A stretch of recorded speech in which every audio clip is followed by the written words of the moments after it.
Chapter 783. After Xiao Xian left, the other people in the cave didn't sleep. They were all paying attention to the movements outside.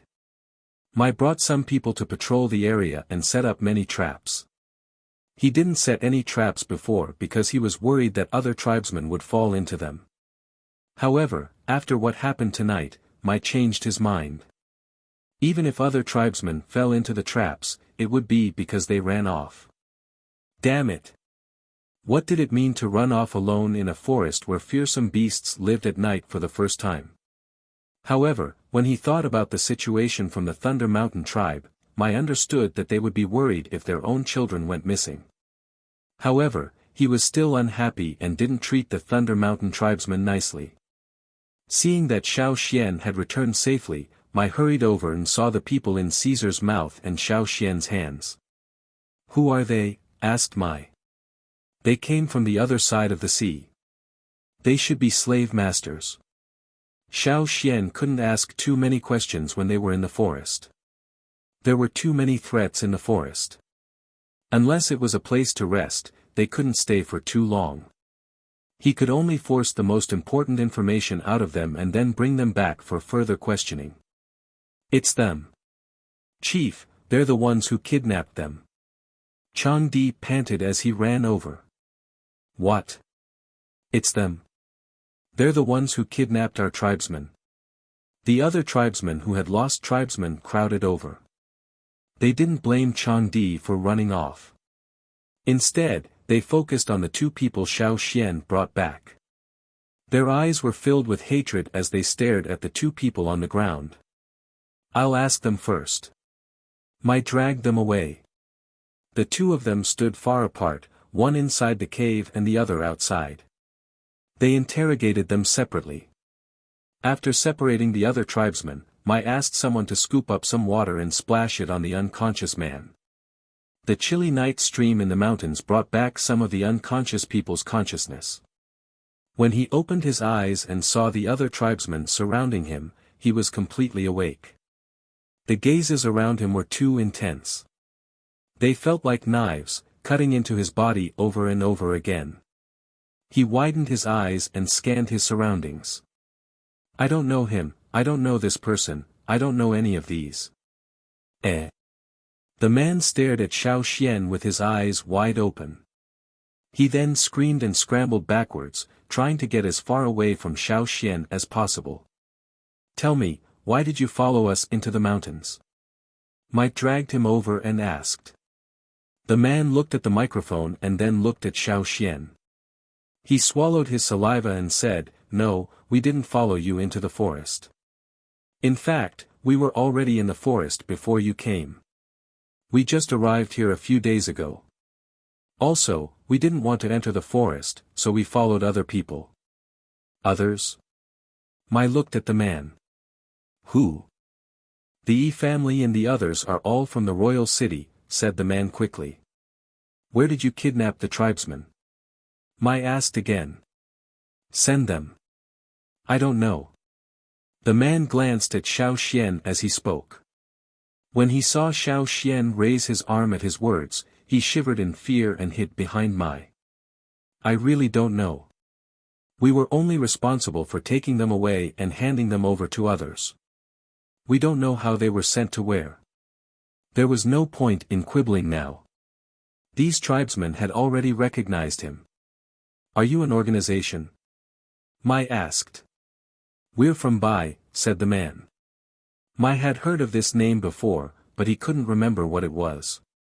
Tao Zheng, who was behind him, reminded him, "Bai is the largest slave trading organization on the other side of the sea. If this was done by Bai, then the people who were kidnapped might have already been sent to the other side of the sea." The people from Bai had a clear division of labor. The two people Xiao Xian caught were just low-level minions, so they didn't know much. "In that case, it's possible that he doesn't know where they were sent to," said Mai. "That's why I said that he doesn't know anything. He's useless, so we'll feed him, wait." When the man heard Xiao Xian's calm tone, he suddenly remembered the screams of his companions in the forest. His whole body trembled, and he hurriedly said, I really do know some important information. Everything I've said is true. Mai stopped Xiao Xian, who was about to step forward. Wait. We can't find the missing people anyway. Why don't we listen to what he has to say? Yes, yes, yes. I know a lot of important information. I said that the Yi family is looking for treasure. The man repeated what he said to Xiao Xian before, but this time in more detail. Knowing that the Yanjiao people were interested in what he said, the man's heart lit up with hope. However, he didn't dare to keep the Yanjiao people in suspense. He was worried that the Yanjiao people wouldn't be patient enough and would really throw him to the wolves. What? The Yanjiao people wouldn't want to hear it? No, no, no. The Yanjiao people had to hear it. This was very important to his survival. That was why he didn't waste any time. He picked out what he knew and told the Yanjiao people that this information was very important. At the same time, they would know that he had more useful information and couldn't be thrown to the wolves for now. There were many people from the Bai tribe who came because it wasn't easy to attack the central region. They were all clumsy tribes. If they tried to attack one of them, they would have to sacrifice a lot. That was why they targeted the smaller tribes that didn't interact much with the outside world. First, it was easier to attack and they wouldn't encounter many obstacles. Second, even if the smaller tribes knew that someone had been kidnapped, they wouldn't be able to continue the search. However, they didn't expect that the Flaming River Valley would want to form an alliance before they could even capture enough people. They had a keen sense of danger, so when they heard that the Flaming River Valley wanted to form an alliance, they prepared to retreat. However, at that moment, they received news that the Royal City people had secretly entered the forest. The Royal City people entered the forest from another part of the Flaming River, avoiding the possibility of meeting the Yanjiao people. They were acting so sneakily, there must be some secret they didn't want to tell anyone. Therefore, some of the Bai members who had not captured enough people and were planning to evacuate changed their original plan when they smelled the scent of wealth. They followed the people from King's City into the forest and heard some secrets. However, they did not eavesdrop much. They only knew that those people were going into the forest to look for insects, but they did not know what kind of insects they were looking for. However, the Royal City people didn't walk in a straight line. They always took detours, so the Bai people often lost track of them. When they reached this place, they lost track of them. Hence, the Bai people split up to look for the Royal City people. Only the two of them were too lazy to chase after them, so they stayed here temporarily. Who would have thought that they would meet a group of tribesmen hunting in the forest? At first, they wanted to steal something. They didn't really hunt fearsome beasts, so when they smelled the tribesmen barbecued meat, they decided to steal some food at night. However, they thought that they were hiding their whistle, but Changdi recognized them and chased them all the way. After that, they met Xiao Xian and were dragged back by Xiao Xian. After questioning him, Mai temporarily tied the man up and threw him into the cave. He had people watch over him, and if he made any strange movements, they would kill him and feed him to the fearsome beasts. What should we do? Mai asked Xiao Xian when there was no one else around. The Royal City people are here, so it must be true. As for what insect they're looking for in the forest, we don't know, said Xiao Xian. In the past, the people from Rock Hill City entered the forest to look for the green-faced fanged beast to forge weapons. Could the Royal City people be searching in the forest for the same reason? Asked Mai. It's possible. Xiao Xian nodded. If the Royal City people were searching in the forest for precious herbs or important materials for forging weapons, it was very possible. In the forging manual left behind by the Gongjia family, there was mention of using fearsome beast blood to forge weapons. There was also mention of the green-faced fanged beast and a stone-eating insect whose blood was several times more potent than the green-faced fanged beast. At first, Xiao Xian thought it was a stoneworm, but after seeing the king's stoneworm, he dismissed this possibility. That's the only possibility. There could be other reasons, said Mai. In this forest that was probably bigger than fearsome beast forest, the king stoneworm was the most powerful insect I knew of. Those people were obviously not looking for the king stoneworm. Looking for the king stoneworm was no different from looking for a death wish. Xiao Xian thought for a moment, then took out a straw rope. He planned to do a knot divination to find out where those people went, and use that to further deduce their intentions. Mai stood at the side, looking around cautiously, not letting anyone near. Not many people knew about Xiao Xian's divination abilities, and most of them were his own people. However, there were too many untrustworthy outsiders in the team. He did not want others to know about this. After a while, Xiao Xian finished tying the rope. Looking at the knots on the straw rope, Xiao Xian pointed in a direction. Those people are over there. Over there? There doesn't seem to be anything special over there. Maybe what those people from Royal City are looking for is further away. The area that I knew about was in that direction, and there was nothing special about it. The areas further away were beyond his ability. Yanjiao's hunting team had never been there before.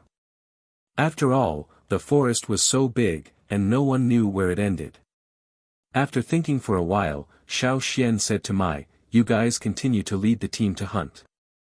There are only a few days left, and they have basically gotten used to this place. The goal of this trip has been achieved. That's enough. You want to go and take a look?" asked Mai. "Yes.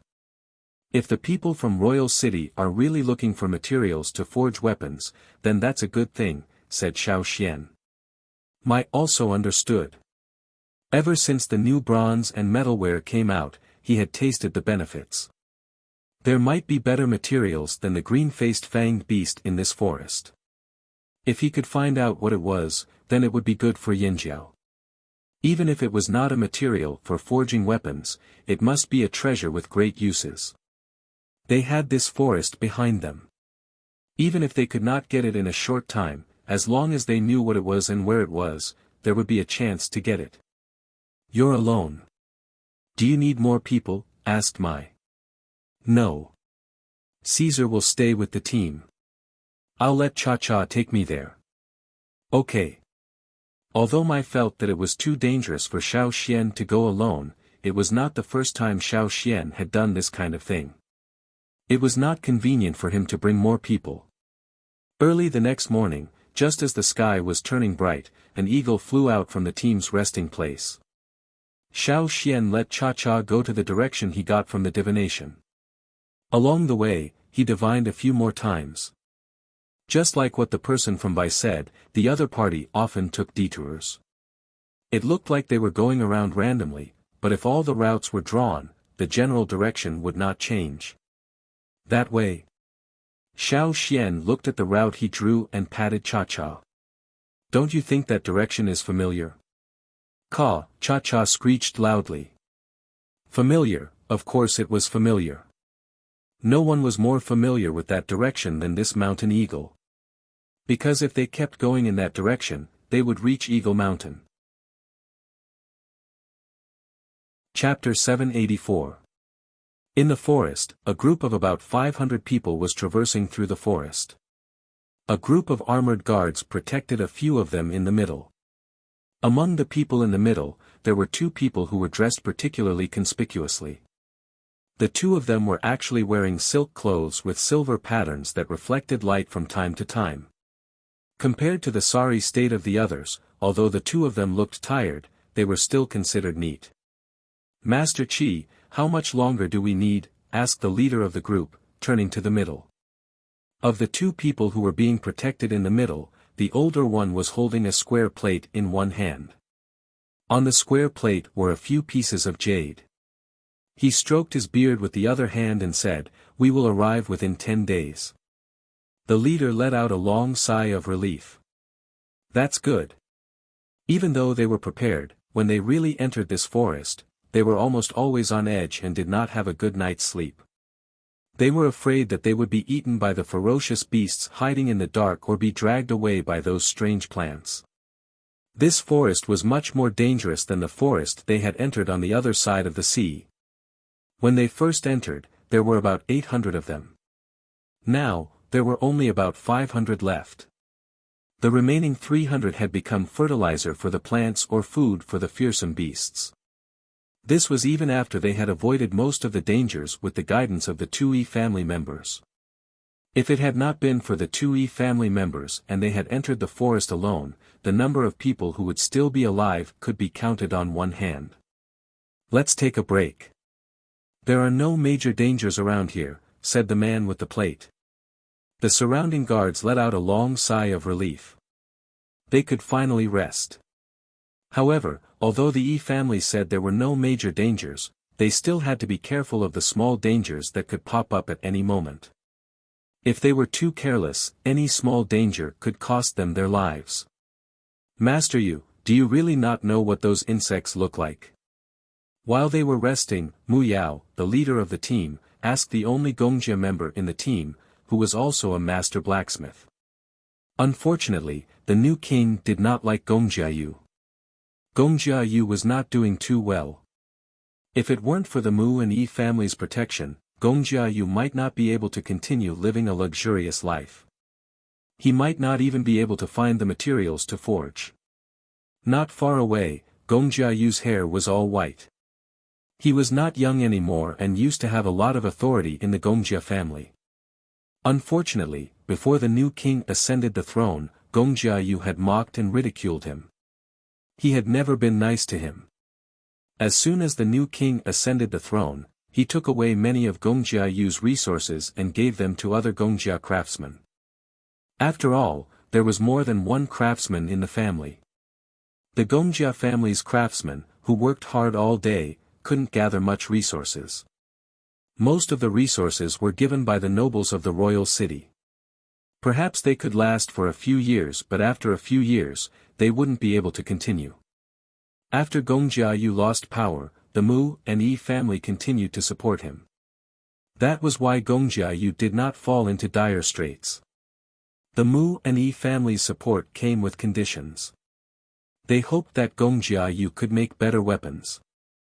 Rock Hill City's main target was the Mu and Yi family in the royal city. No wonder the two families were so anxious. They wanted to use this opportunity to win Gongjia Yu over. Gongjia Yu also planned to use this opportunity to turn things around. He had enjoyed a luxurious life for many years and it did not feel good to lose power. If he could handle this well, it was not impossible for him to return to his old life. In terms of craftsmanship, Gongjia Yu was considered a master. When he was young, he had been to Xia Valley like Hang and read the secret records left behind by the Gongjia ancestors. That was why he knew what Heng knew. Yanjiao and Rock Hill City had found the green-faced fanged beasts, so they knew how good the weapons were. Although it was better than other metal weapons, it was not good enough to satisfy the Mu and Yi family. Since the green-faced fanged beasts didn't work, they would try to find the legendary insect. There was very little information in the Gongjia ancestors' notes, but wasn't the Yi family there. As a result, the two sides worked together, and after paying some price, they finally got the location of the insect. Then they gathered people, bypassed the main battlefield by the sea, and avoided the territory of the Flaming Horns tribe, which they had conflicts with before, and came to this forest. I've never seen that insect before. There were only words in the notes, no pictures. Our ancestors called them star butterflies. Gongjia Yu had given this answer many times.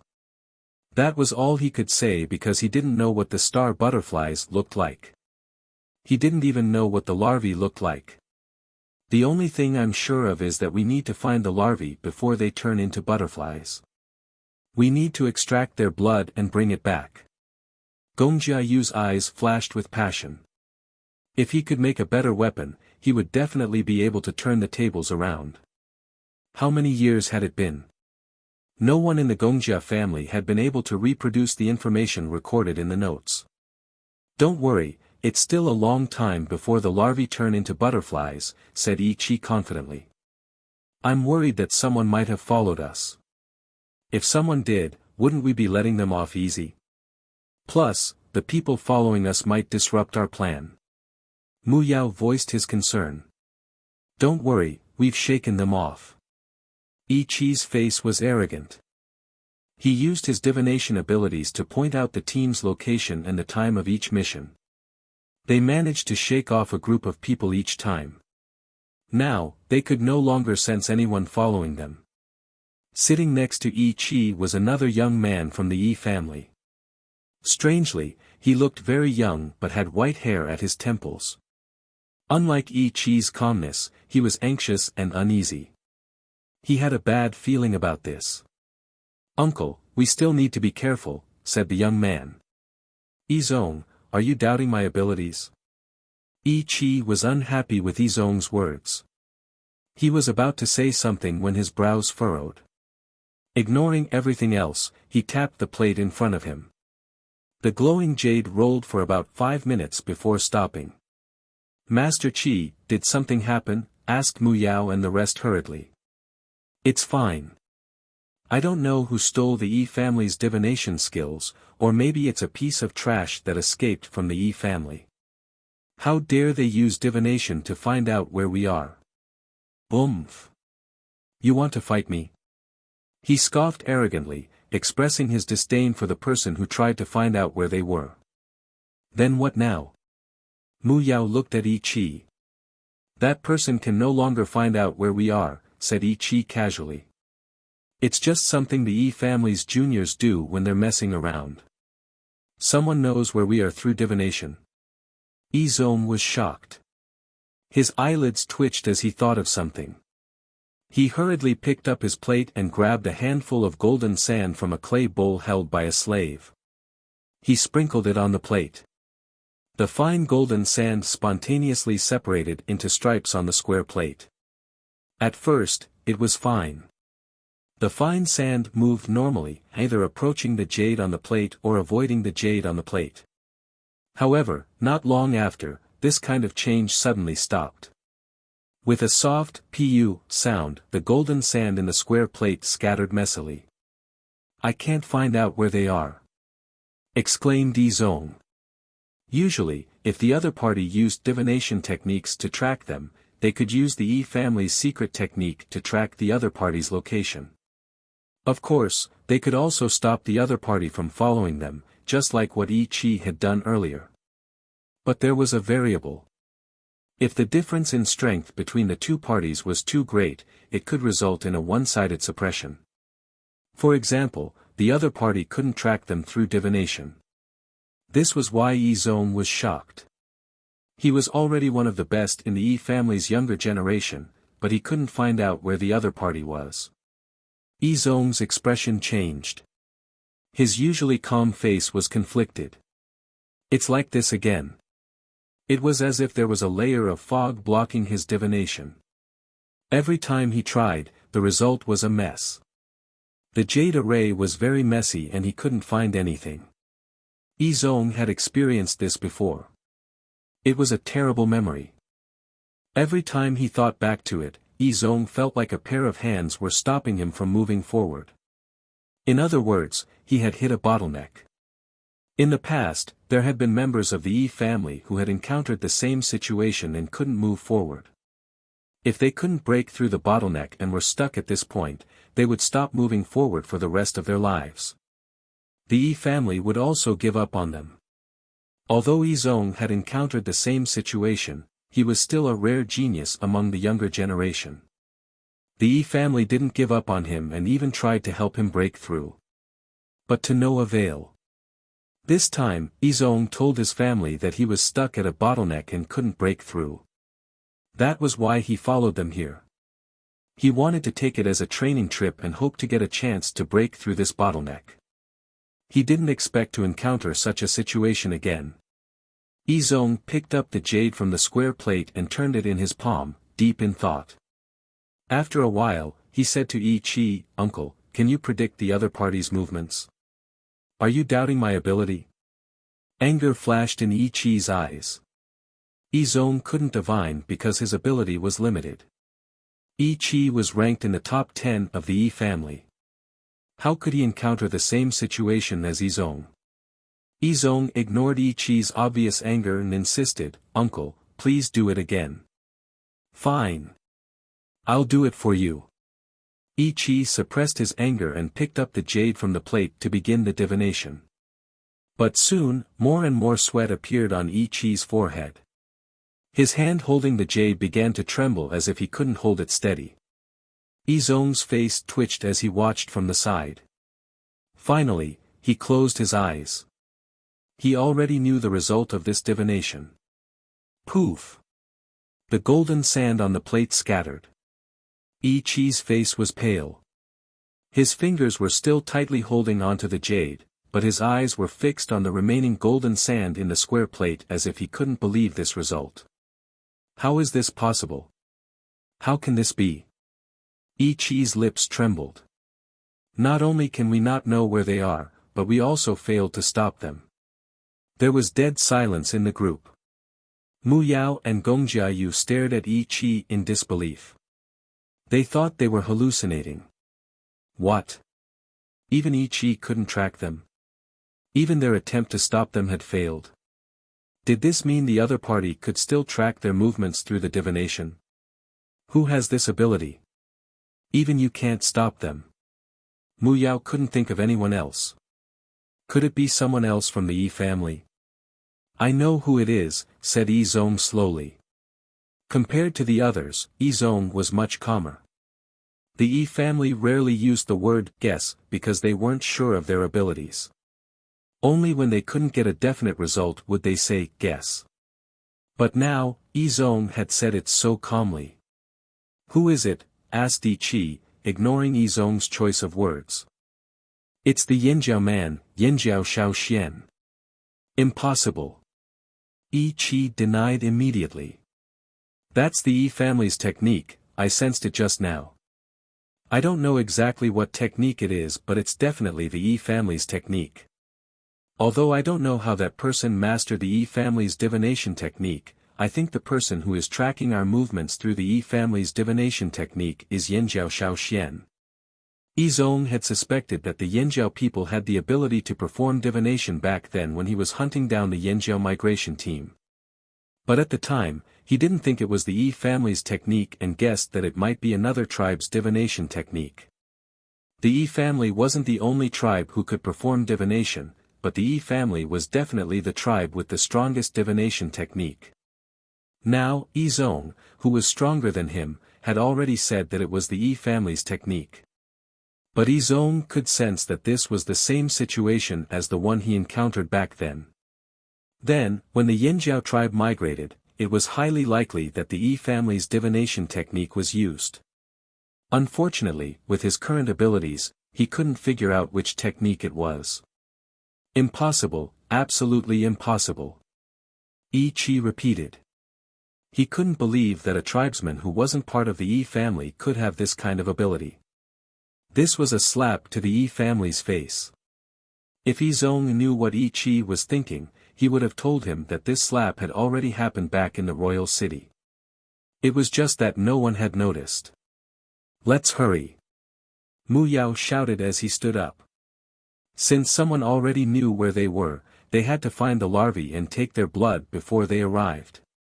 At this moment, in the forest, somewhere far away from Mu Yao's team, Xiao Xian looked at the knot in his hand.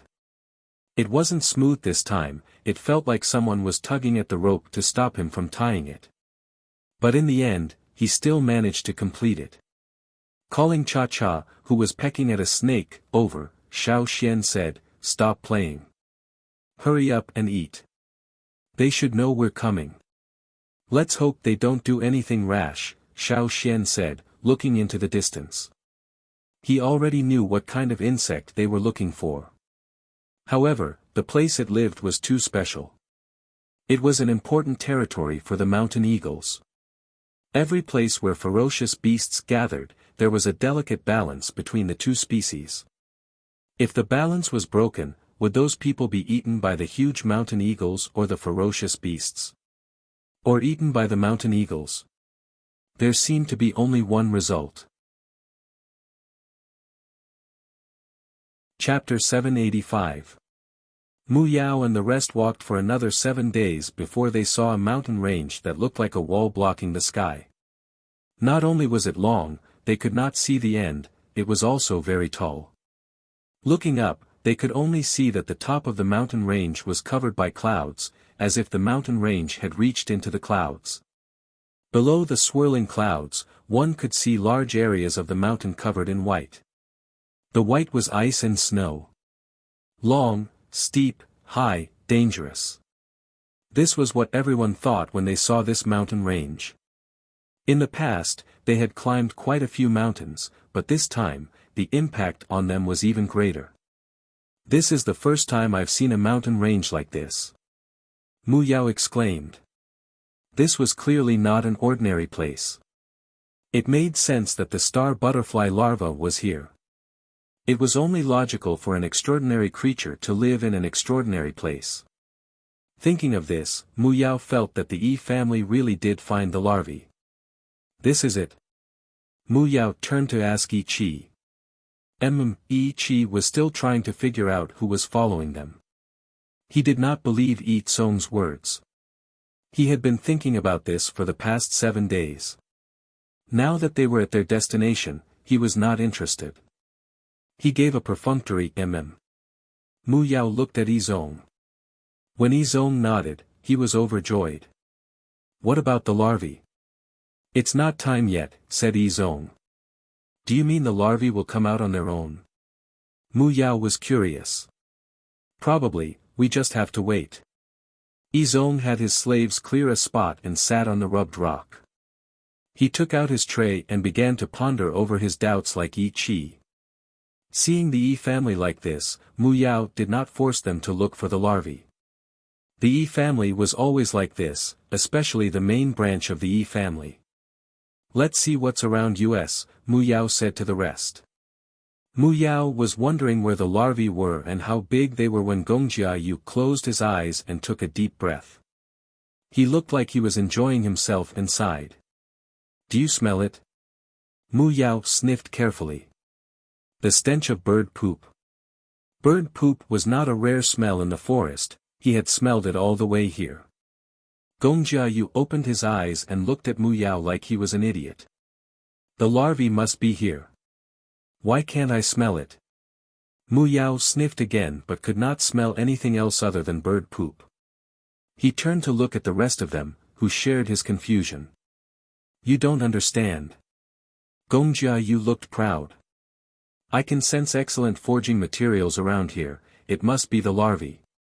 Gongjiayu, Gongjiayu, Gongjiayu, Gongjiayu, you, Gongjiayu, Gongjiayu, Gongjiayu, Gongjiayu, Gongjiayu, Gongjiayu, you, Gongjiayu. This was one of the reasons why the Gongjia ancestors discovered that beast blood could improve forging quality. As he spoke, Mu Yao felt a gust of wind above his head. He looked up to see a black shadow falling towards him. He quickly dodged. Thud. The sound of something heavy falling alerted everyone who was searching for the larvae. They looked towards the source of the commotion warily. There was a huge eagle, several times taller than them when it laid on the ground. It was like a small mountain, the trees around it had been knocked down. However, it looked heavily injured. Mu Yao looked from the eagle's beak to its feathers to its claws. He concluded, an old eagle. It was an old eagle. Although its eyes still had the sharpness of an eagle, its sharp beak and claws, which were supposed to be its powerful weapons, were no longer the same as they were in their glory days. It was as if they were rusty, inferior metal weapons that could no longer be used. Knowing that it was an old and heavily injured giant eagle that couldn't even fly, the threat it posed to them was limited. After seeing the situation clearly, everyone's tense nerves relaxed a little. But then they thought, this is also a good opportunity. An old eagle that was about to die was still a ferocious beast giant eagle. It was good food. They had never hunted such a big eagle before. Mu Yao understood everyone's thoughts when they looked at him. He had the same idea, but to be safe, he asked the Yi family. Will killing the eagle affect the larvae? Asked Mu Yao. Yi Qi looked impatiently at Eagle, who was not far away. Kill him if you want to. Yi Zong fiddled with the jade in his plate. I think it's best not to do that. Why? What did you find? Asked Mu Yao. Yizong shook his head. Nothing. Afraid that the others would misunderstand that they couldn't perform the divination because of what happened, Yi Qi explained, there's something strange about this place. We can't perform the divination. You should be able to feel it too. Indeed. Mu Yao knew the Yi family wasn't looking for an excuse. He could feel the pressure from above, like a giant hand was pressing down on him. Since he couldn't perform the divination, Mu Yao didn't want to let go of the meat that was right in front of his mouth. He drew his sword and prepared to kill the eagle. This was where the larvae lived.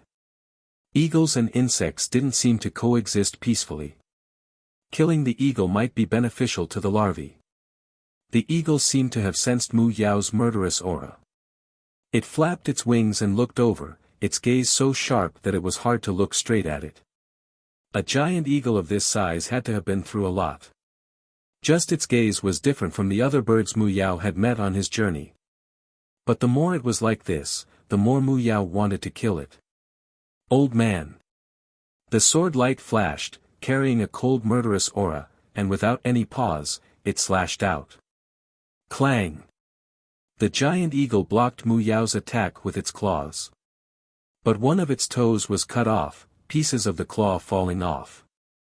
Just as Mu Yao thought, the eagle's claw was a rusty metal that was about to be obsolete. It couldn't take a single hit. Perhaps, when the eagle was at its peak, the sword might not have been able to cut off the eagle's toes so easily. It might have only been able to cut through the hard scales on the outer layer of the toes. But wasn't the eagle already old? Could an eagle that was about to die of old age return to its youth? The others gathered around. The giant eagle realized that it couldn't stay here any longer. It raised its claw to block Mu Yao's sword and flapped its wings. Crack crack crack crack, the sound of branches snapping could be heard everywhere, as if a rainstorm was falling on the ground. The wind created by the eagle's wings was like a hurricane, slowing Mu Yao's steps. Screech, with a long screech, the giant eagle flapped its wings and took off from the ground. Perhaps due to its old age or its injuries, it seemed much clumsier. Mu Yao thought it would crash down again, but it only flew up, then stopped at a spot on the mountain. Its claws clawed at the steep cliff, but because of its injuries, its claws were no longer sharp and slid down a long distance. Mu Yao considered climbing up the mountain to continue killing it. The eagle didn't look like it had much time left. Just as he was thinking, Gongjiayu roared, "The star butterfly larvae are out." Now, Mu Yao couldn't care less about the giant eagle. He had more important things to do. He would kill the old eagle after he got the worm blood. Where are they? Mu Yao looked around. I can feel them, they're out. Gongjiayu breathed heavily, his face flushed. Blood rushed to his face uncontrollably, steam rising from his skin. He held a sword in his hand, his eyes fixed on the ground at the foot of the mountain.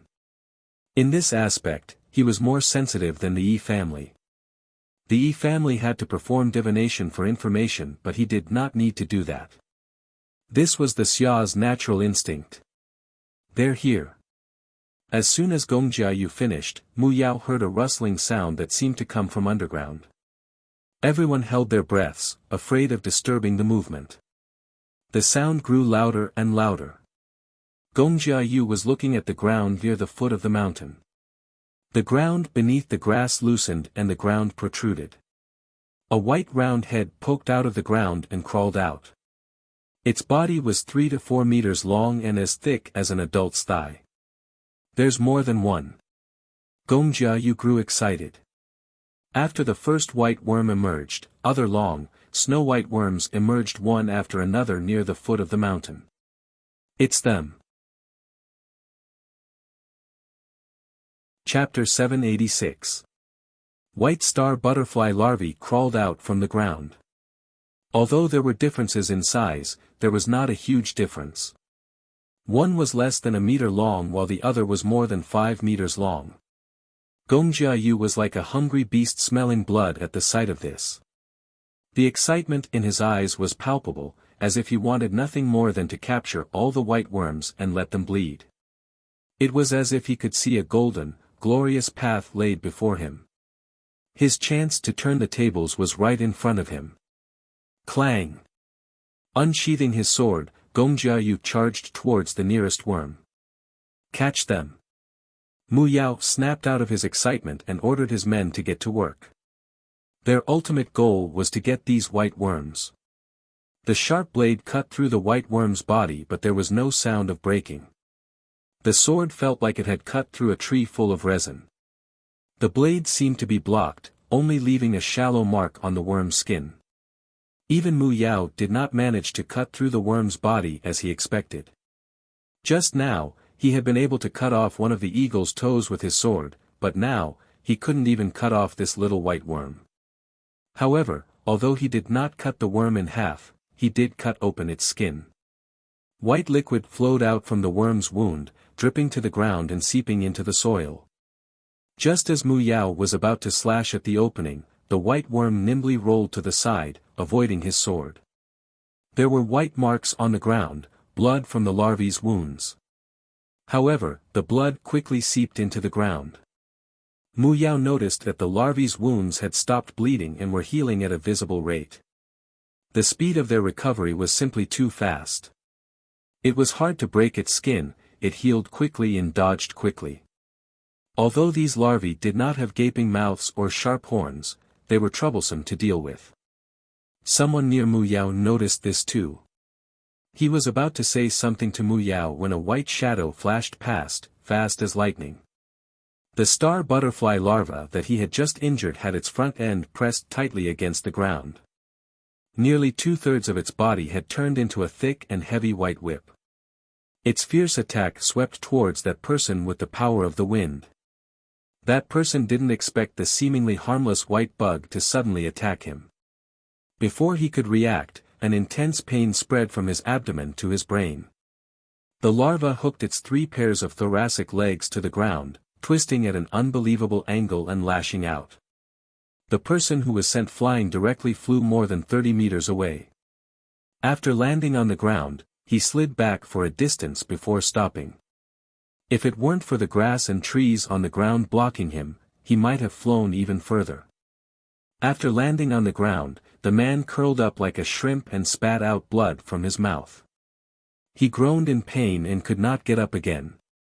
Mu Yao dodged the white whip.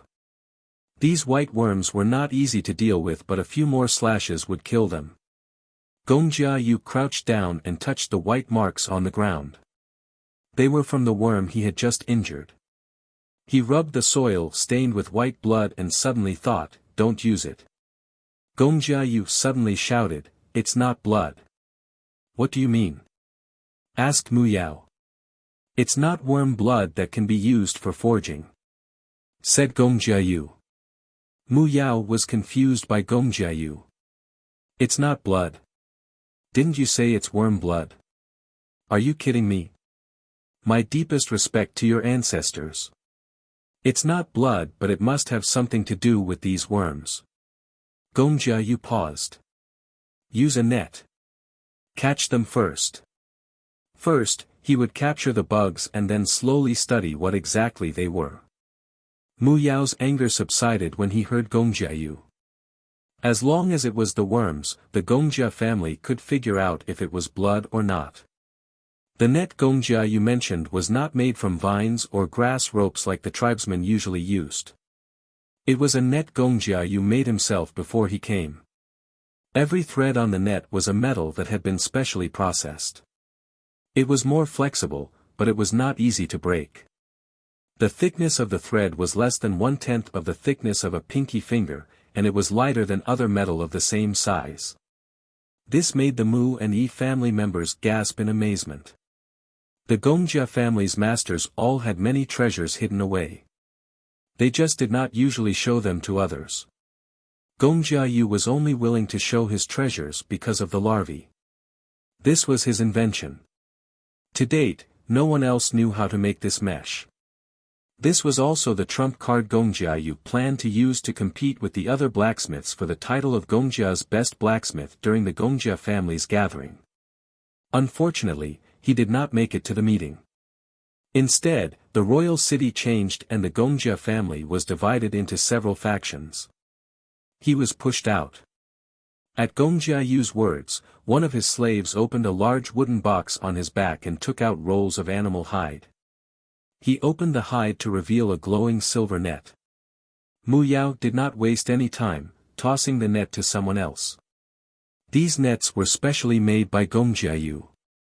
Unlike fishing nets, these nets were made to catch worms. Many unnecessary parts were removed to save space and weight. The net wrapped around the front of the white worm's body. The opening of the net tightened, covering the worm's head and the bulge behind its head. The thread connecting the opening of the net was extended and held in the hands of the person who cast the net. They controlled the tightness of the net. The trapped worm did not stop moving. After rolling a few times, it continued to climb towards the mountain wall. It was impossible for one person to pull the white worm. Therefore, each net was pulled by 6 or 7 people or even more. Alternatively, they could tie the net to a nearby tree or rock to save a lot of effort. Quick, quick, quick. There are more. Catch as many as you can, shouted Gongjiayu anxiously. He realized that the worms had no intention of fighting them. Instead, they were heading towards the mountain wall. Many of them had already climbed up the mountain wall and were climbing upwards rapidly. Although Gongjiayu did not understand worms, this was clearly not a coincidence. There must be a reason. They did not come all the way here to see accidents happen. They had already caught 7 larvae. Some of them went to look for vines and the like. When the larvae got tired of struggling in the metal net, they replaced them with vines. Only then could they free up the metal net to catch more insects. Some of them also had to attract the larvae's attention so that the person holding the net could cast the net easily. Otherwise, they would not be able to get up immediately after being whipped by the tail. This way, the number of people they could use was limited. Gongjiayu turned to look at Yi Qi and Yi Zong, who were watching from afar. They each had 4 to 5 slaves with them. Gongjiayu wanted to ask them to free up a few slaves to help, but the 2 of them looked completely uninterested in catching worms. Both of them were frowning as they stared at the trays in their hands, ignoring the battle. Gongjiayu swallowed the words he was about to say. Forget it, he could not count on them. Weren't the Yi family also in a hurry to find more powerful weapons before coming here? Why did they not seem to care now that they were here? We brought too few people. However, they were not sure if they could find what they were looking for, so they did not bring too many people. They thought they would only find 1 or 2 larvae. Now, Gongjiayu regretted it. If he knew there would be so many larvae, he would have brought an army. Although there were many larvae, they were not all in the same place. They were scattered far apart. This was one of the reasons why they were not very efficient at catching worms. Quick! Quick! Quick! Gongjiayu could not stand still when he saw all the worms running up the cliff. He sheathed his sword and climbed up the cliff. Mu Yao and the rest did the same. They planned to get the worms down and let the people with the nets catch them. However, they soon discovered that the mountain walls here were not that easy to climb. They were colder and harder than the mountain walls in other places. Furthermore, the higher they climbed, the more difficult it was to climb. It was as if there was a force pressing down on any creatures that tried to climb up. However, the white worms crawling up the mountain did not seem to feel the pressure. Their backs arched into the shape of omega, then climbed up into the shape of 1, and then arched into the shape of omega. There were 3 pairs of legs on their chest, abdomen, and tail. The hooked legs allowed the clumsy white worms to climb up the mountain wall. In comparison, Mu Yao and the rest who were chasing after them paled in comparison. This was not going to work. The worms were faster than them. If they continued, they would be left behind. Gong Jiayu also realized this problem. He looked at the cliffs on both sides and fixed his gaze on one spot. That fat one. Mu Yao looked over. There was a white worm not far away. Although it was about the same length, it was obviously thicker than the rest. The other worms curled into a circle while it curled into a ball. It had a lot of flesh and blood and crawled slower than the rest. Who else could they catch? They might even be able to make it roll down the cliff with a flick of their sword. That's it. Catch that fat one. There were too many targets and they had limited manpower. These star butterfly larvae were not easy to catch either, so they had to catch them one by one. Perhaps sensing Mu Yao's intentions, the fat worm sped up, preventing Mu Yao and the rest from catching up. In the end, they gave up on chasing the fat worm. When they reached a suitable place to rest, they would stop to replenish their food and water and recover their energy before continuing their climb. From time to time, they would encounter cliff-like mountain walls. If they could climb, they would climb directly. If they couldn't, they would take a detour and find a less steep place. Mu Yao looked up. They had climbed a long distance. Any higher and the cliffs were covered in snow. They could not see any greenery and the peak of the mountain was still out of sight. All they could see were swirling clouds. A gust of cold air rushed into their lungs, almost choking them. The wind was stronger and colder, but they were not even halfway up the mountain. If they continued, they would encounter even colder conditions. Mu Yao looked at Gong Jiayu. He knew Gong Jiayu would not give up. He did not want to either. It was rare for them to be here, especially in a situation like this. Even if they could not catch more worms, if they could find out why they were climbing, perhaps they could discover more secrets or treasures, it would be worth it. Didn't they say there were treasures in mysterious and dangerous places like this? Mu Yao's blood boiled at the thought. The rest of them thought the same, but no one complained. Although it was cold, their gazes were fervent. Treasures? What kind of treasures would there be? On the way here, they had hunted many ferocious beasts, and the animal skins they were wearing were the fur of those prey. However, gradually, the thick animal skins on their bodies began to be covered in white frost. Moreover, the higher they climbed, the greater the area covered by the frost. Their hair and beards were also not spared. How high is the peak? Mu Yao sighed. Just as he was thinking, he felt a strong gaze on him. He turned and saw an eagle resting on a cliff about 100 meters away. It was the one he had killed on the ground. But Mu Yao's target was the worms. He wasn't interested in the eagle for now. He glanced at it and continued climbing. But the eagle's gaze was too intense, making Mu Yao furious. What are you looking at? I'll chop your head off if you keep looking. Mu Yao roared at it. With that, the eagle stared at Mu Yao even more intensely. Mu Yao's temper flared up. Since they were all hungry, they might as well kill an eagle halfway and eat something before continuing their climb. He was about to order his subordinates to move when he heard an eagle's cry. Whoosh! A strong gust of wind blew from above, causing small pebbles to fall from the cliff. Mu Yao and the rest squinted from the wind. They looked up to see an eagle perched on the cliff not far above them, clinging tightly. It was much smaller than the eagle but still huge compared to a human. It was not an eagle. It looked young, its beak was not as curved as the eagle's and its claws were sharp and powerful. However, Mu Yao's attention was not on the eagle. He looked up at a protruding rock. There was a person standing there. A tribesman? Asked Mu Yao. Yanjiao. Gongjia thought the person looked familiar. Mu Yao's eyes flashed when he remembered what the Yi family said. You're Shao Xian from the Yanjiao tribe? Mu Yao was not part of the main force when they hunted down the Yanjiao tribe, so he had never seen what Shao Xian looked like. He only guessed based on what the Yi family said. Yi Zong and Yi Qi said someone was following them.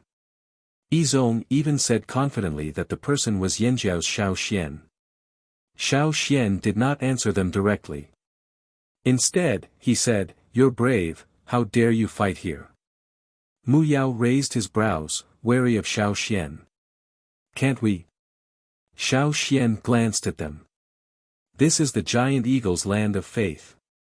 Mu Yao and the rest were stunned. Xiao Xian did not look like he was lying to them. Giant eagle? What the hell was land of faith? Wasn't this the star butterfly's territory?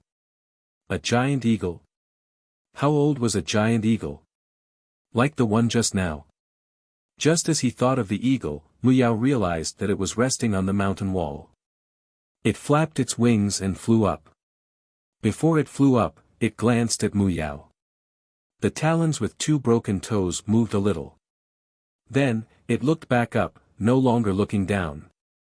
Mu Yao felt like he understood the eagle's gaze the moment their eyes met. It was saying, "Just you fucking wait." Chapter 787. Mu Yao stared at Xiao Xian in shock. It wasn't that he doubted Xiao Xian's claim that this was the giant eagle's land of worship. He knew that Xiao Xian was on a different side from them and had conflicts with them before.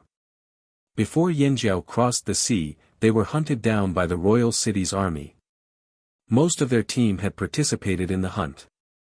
Even those who weren't directly involved did so indirectly. Yizong, who hadn't climbed up the mountain, was also a direct participant. It would be strange if Xiao Xian treated them well. That was why Mu Yao's guard was up. If even the Yi family couldn't stop this tribesman, what was he after? Just to warn them. Looking at the surrounding environment and terrain, they were on a steep hillside. There were many mountain walls that were almost perpendicular to the ground. If they were not careful, they could directly roll down the mountain. Xiao Xian chuckled at their wary gazes. "I'm not the one you should be wary of." Mu Yao did not say anything, but he thought to himself, "Who else can I guard against? You must be hoping for all of us to die." If Mu Yao was in Xiao Xian's shoes, he would have thought the same. That was why he did not let his guard down. Instead, he stared at Xiao Xian even more cautiously. "It's about to begin." Xiao Xian looked up at the sky. There was no angry roar, no murderous intent in his eyes. Xiao Xian's tone was calm, but it sent chills down Mu Yao's spine. He panicked for no reason. He looked up and saw clouds that looked like they were within reach. A chill seeped into his lungs, sending chills down his spine. It was even more chilling than before, as if something terrible was about to happen. Cha-Cha, who was beside Xiao Xian, did not pay much attention to Mu Yao and the rest. It looked up instead. Since Cha-Cha had been to Eagle Mountain twice in a row, there was no need for him to go there again. But that didn't stop him from looking forward to it. When he sensed what was about to happen, he was so excited that he wanted to howl. The Yangguang in the sky was actually very strong. If they weren't here, Yangguang could be felt from somewhere else in the forest. Even though the mountain was covered by clouds, there was still light shining through them. It was as if the sun could be seen through the thick clouds. Gongjia, you noticed that the star butterfly larvae had changed too. He couldn't see them clearly because they were too far away, but he kept his eyes on the fat worm behind the swarm. Otherwise, he wouldn't have noticed the white worms in the snow. At that moment, the star butterfly worms stopped climbing. They were changing at a speed visible to the naked eye. Their bodies shrank and flattened. The white worms in the snow gradually merged with the snow. They looked like a mass of snow that was similar to the snow around them. Below a protruding rock on the mountain wall, a star butterfly worm clung to it like a ball of snow. If one didn't consider the logic behind why there would be snow under the rock, the transformation was shocking. This was the natural instinct of the star butterfly worm. Just like how creatures in the forest would disguise themselves when faced with a threat, these star butterfly worms were the same. They sensed danger.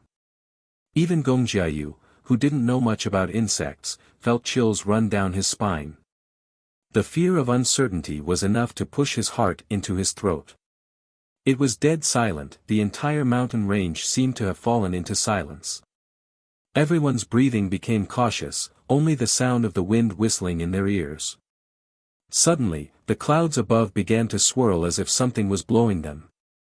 Screech, the cry of an eagle that seemed to come from beyond the heavens rang out from above. Then, more eagle cries rang out, as if they were very far away, but also as if they would arrive in the next moment. It was a giant eagle's cheer. The clouds above rolled even more violently, as if there were strong gusts of wind blowing from above, spreading to the surroundings, trying to blow away the thick clouds that were blocking their line of sight. Screech, screech, the eagles' cries were getting closer, right above their heads. Mu Yao and the rest had been staring up nervously, their eyes wide and mouths agape. They were shocked by what they saw but did not dare to make a sound. Above their heads, in the thick layer of clouds, which was brightly illuminated by the sun, there were large swathes of shadows moving. The airflow from above finally blew away part of the clouds. The sunlight released the golden light that had been brewing for a long time, like sharp swords that broke through the clouds and were thrown into places that had been blocked by the clouds for a long time, opening up a brighter world.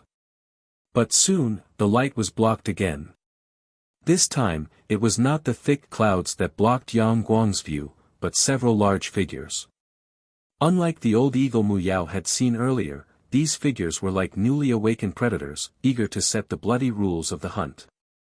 Mu Yao thought the eagle he saw earlier was already a giant eagle, but now, he finally understood what Xiao Xian meant when he said giant eagle.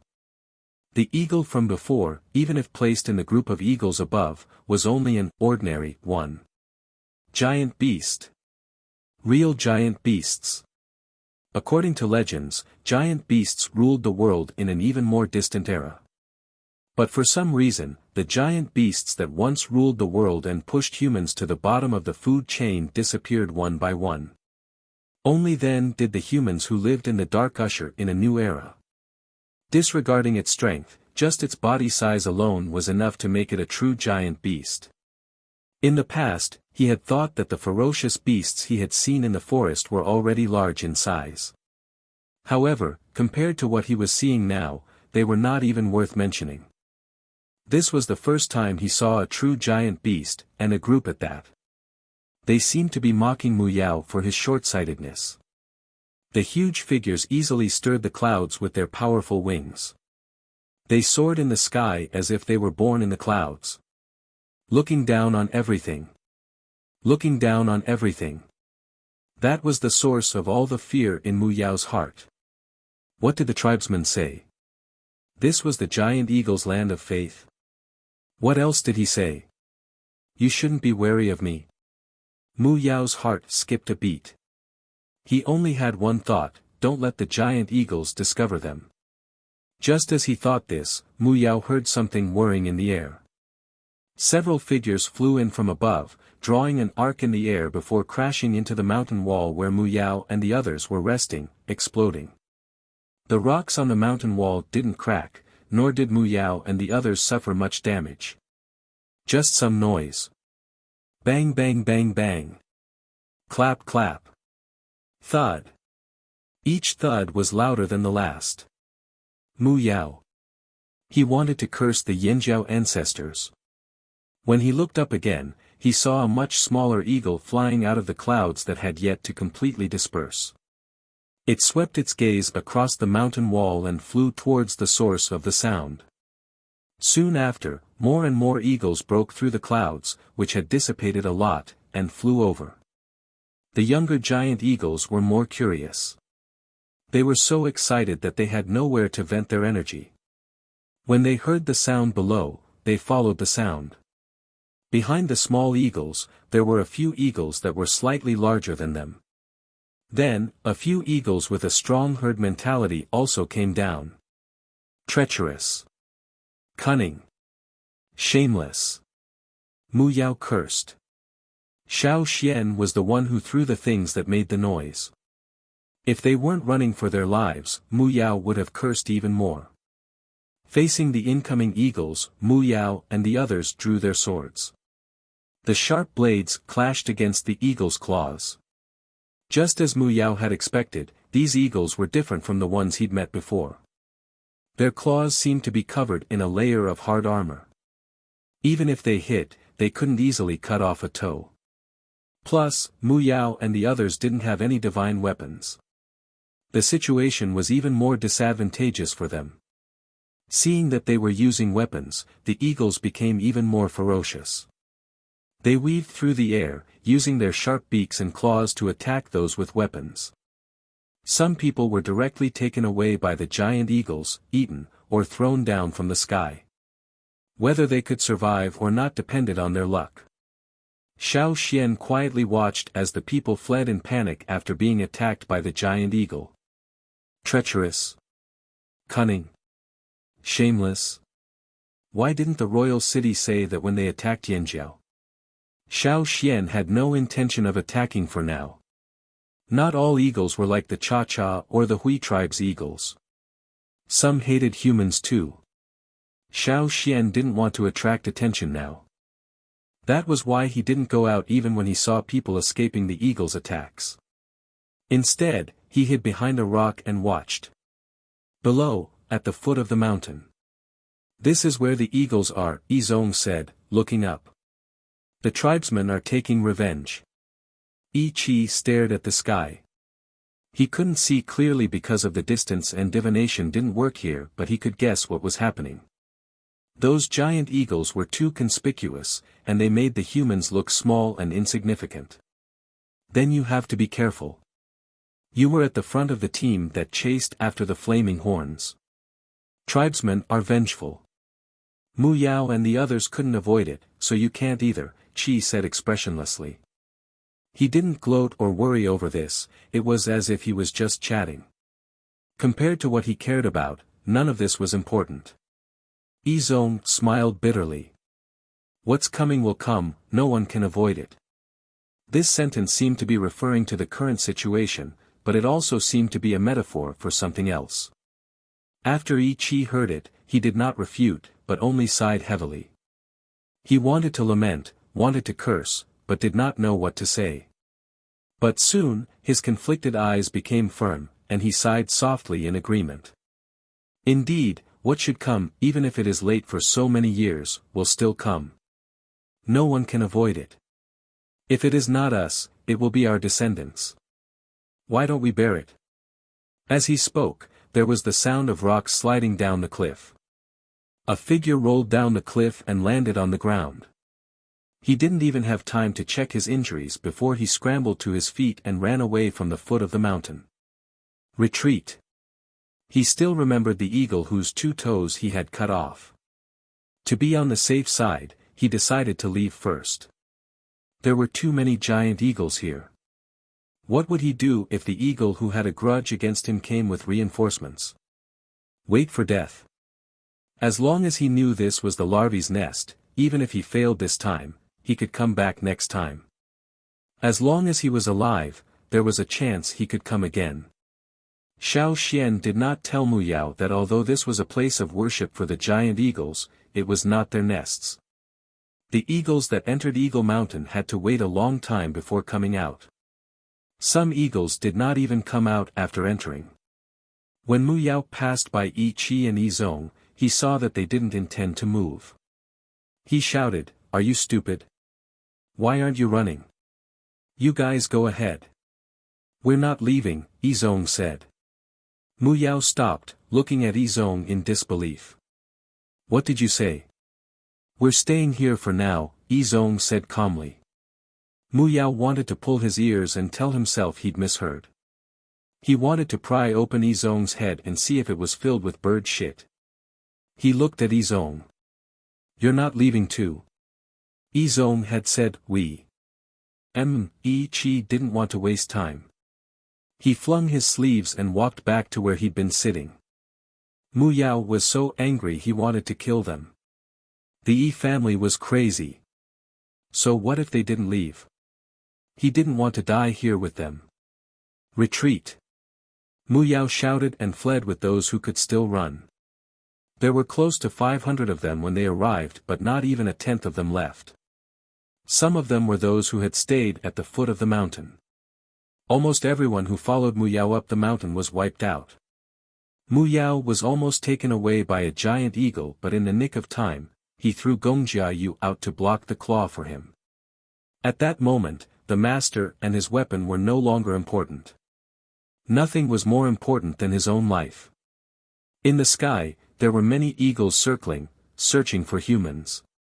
Yizong and Yi Qi watched from the forest, relieved that the eagles didn't like to eat on the ground. Even if they did, they would bring their prey to higher ground. Yizong and Yi Qi's slaves paled when they heard the screams. Their muscles tensed, the slightest movement in the leaves made their hairs stand on end. In contrast, Yizong and Yi Qi were calm, as if they did not hear the thuds of the people thrown by the eagle. They did not hear the screams and cries for help. They stared intently at their trays, as if nothing could distract them. Everything around them calmed down, the eagle's cries grew distant, and the people's cries stopped. Rustle, rustle, rustle, the sound of rustling grass followed by footsteps approached. Yizong and Yi Qi, who had been staring at the plates, moved their attention away from the plates and looked at the newcomer. Their eyes swept over the other party's animal hide armor and oddly colored broadsword. Shao Xian of Yanjiao. The blade flashed with a cold light, as if it carried the cold breath of metal. Yizong and Yi Qi's slaves tensed up and guarded them. They watched vigilantly as Shao Xian walked towards them. You were among the people who hunted down the Yanjiao migration team, right? Shao Xian looked at Yizong. Although his tone was a question, there was certainty in it. Yizong took a deep breath and pushed aside the two slaves in front of him. Give me 3 days. After 3 days, you can do whatever you want with me. Chapter 788. 3 days. Shao Xian didn't know why they didn't leave with Mu Yao, nor did he know why Yizong said 3 days, but, why? Shao Xian looked at the two Yi family members not far away. In the forest, wolves don't give giant antlered deer any time to catch their breath. No, these 3 days are for us and Yanjiao. Yizong's expression didn't change. In 3 days, the Yi family will fight to the death with Yi Xiang.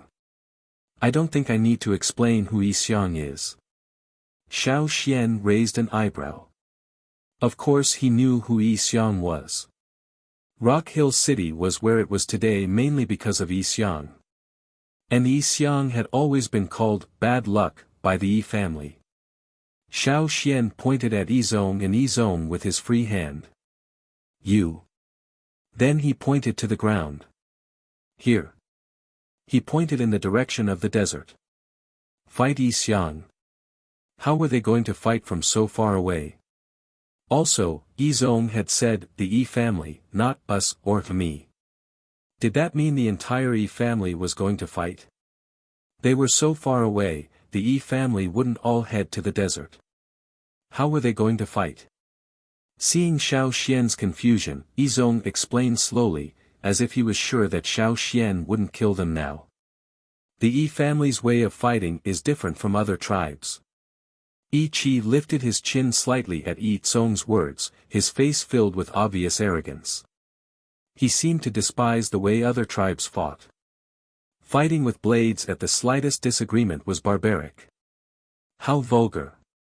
How could they compare to the Yi family? How different. Shao Xian's interest was piqued. The Yi family had always been a special group. They didn't have much fighting ability, nor were they as strong as other tribes. However, they were one of the 6 noble families in the royal city. If I tell you, will you give us 3 days? Yizong asked. Sure. Shao Xian could afford to wait for 3 days. Yizong was relieved to hear Shao Xian agree. As long as Shao Xian agreed, 3 days would be enough. Sitting back down on the animal hide cushion the slaves had laid out, Yizong said, the Yi family have never believed in pure physical strength. Shao Xian knew that the Yi family could kill people without leaving a trace. They could even create all sorts of accidents without anyone knowing why. The abilities of the Yi family's ancestors were not limited to the world you can see. Yi Zong looked into the sky with admiration and respect. You will not be able to see the duels between the Yi family members. Distance is not an obstacle for the truly powerful, just like how you can see what is happening in faraway places. Can't see. Xiao Xian had wanted to watch the duel between the Yi family members and see if he could learn more from it so that he could improve his not divination skills. However, Yi Zong said that he wouldn't be able to see it. I don't know how you know the Yi family's divination skills, but you are not a member of the Yi family. Even if you can grasp part of the divination skills, you won't be able to access the core knowledge. That knowledge can only be accessed through the inheritance of the Yi family. Also, it is related to the power of the fire seed, Yi Zong said. Kid, what kind of divination skills are you using from the Yi family? Yi Qi couldn't help but ask. He still couldn't believe that the person who had been using divination skills to track them was really this tribesman. If I tell you, will you tell me how to watch the duel? Xiao Xian asked. You can't. If you want to see what normal people can't, you must know the core knowledge that Yi Zong mentioned. You can't do that. Even if someone tells you how to do it, you won't be able to do it. Because you don't have the blood of the Yi family in you. Yi Qi said with certainty. Without the blood of the Yi family, he wouldn't be able to use the power of the fire seed in his bloodline. He wouldn't be able to access the core knowledge, let alone watch the duel between the Yi family and the Yi family on another level. The fire seed again? Then how do you know the Yi family is going to fight? Did you get the information from divination? 3 days. Because the duel will start in 3 days? Xiao Xian asked. These people had been in the forest for so long. How did they get such accurate information? That's right. Yi Zong nodded. Although Xiao Xian had done divination before, he didn't know what the Yi family was up to. Maybe this was the difference between the Yi family and the Yi family. Besides, other than knots, Xiao Xian didn't know anything about the Yi family. You should be able to feel that there's a force here that's affecting our divination. We can't divine anything else, but we can divine anything about the Yi family. There will definitely be a duel in 3 days. Yi Zong said. Something was affecting the divination. Xiao Xian hadn't noticed anything. He had just done a divination on the hunting team. Although there were some obstacles, they could still continue. Of course, Xiao Xian didn't mention any of this. In 3 days, Yi Zong only briefly told Xiao Xian about Yi Xiang and the upcoming duel with the Yi family. After that, he and Yi Qi focused on preparing for the duel. This was a good place. Perhaps because it was close to Eagle Mountain, there weren't any threatening fearsome beasts nearby. The eagles rarely rested at the foot of the mountain. No wonder Yi Zong and Yi Qi didn't leave with Mu Yao and the others. Even if they had 3 days, they wouldn't be able to leave this forest. They didn't know if they could find a better place.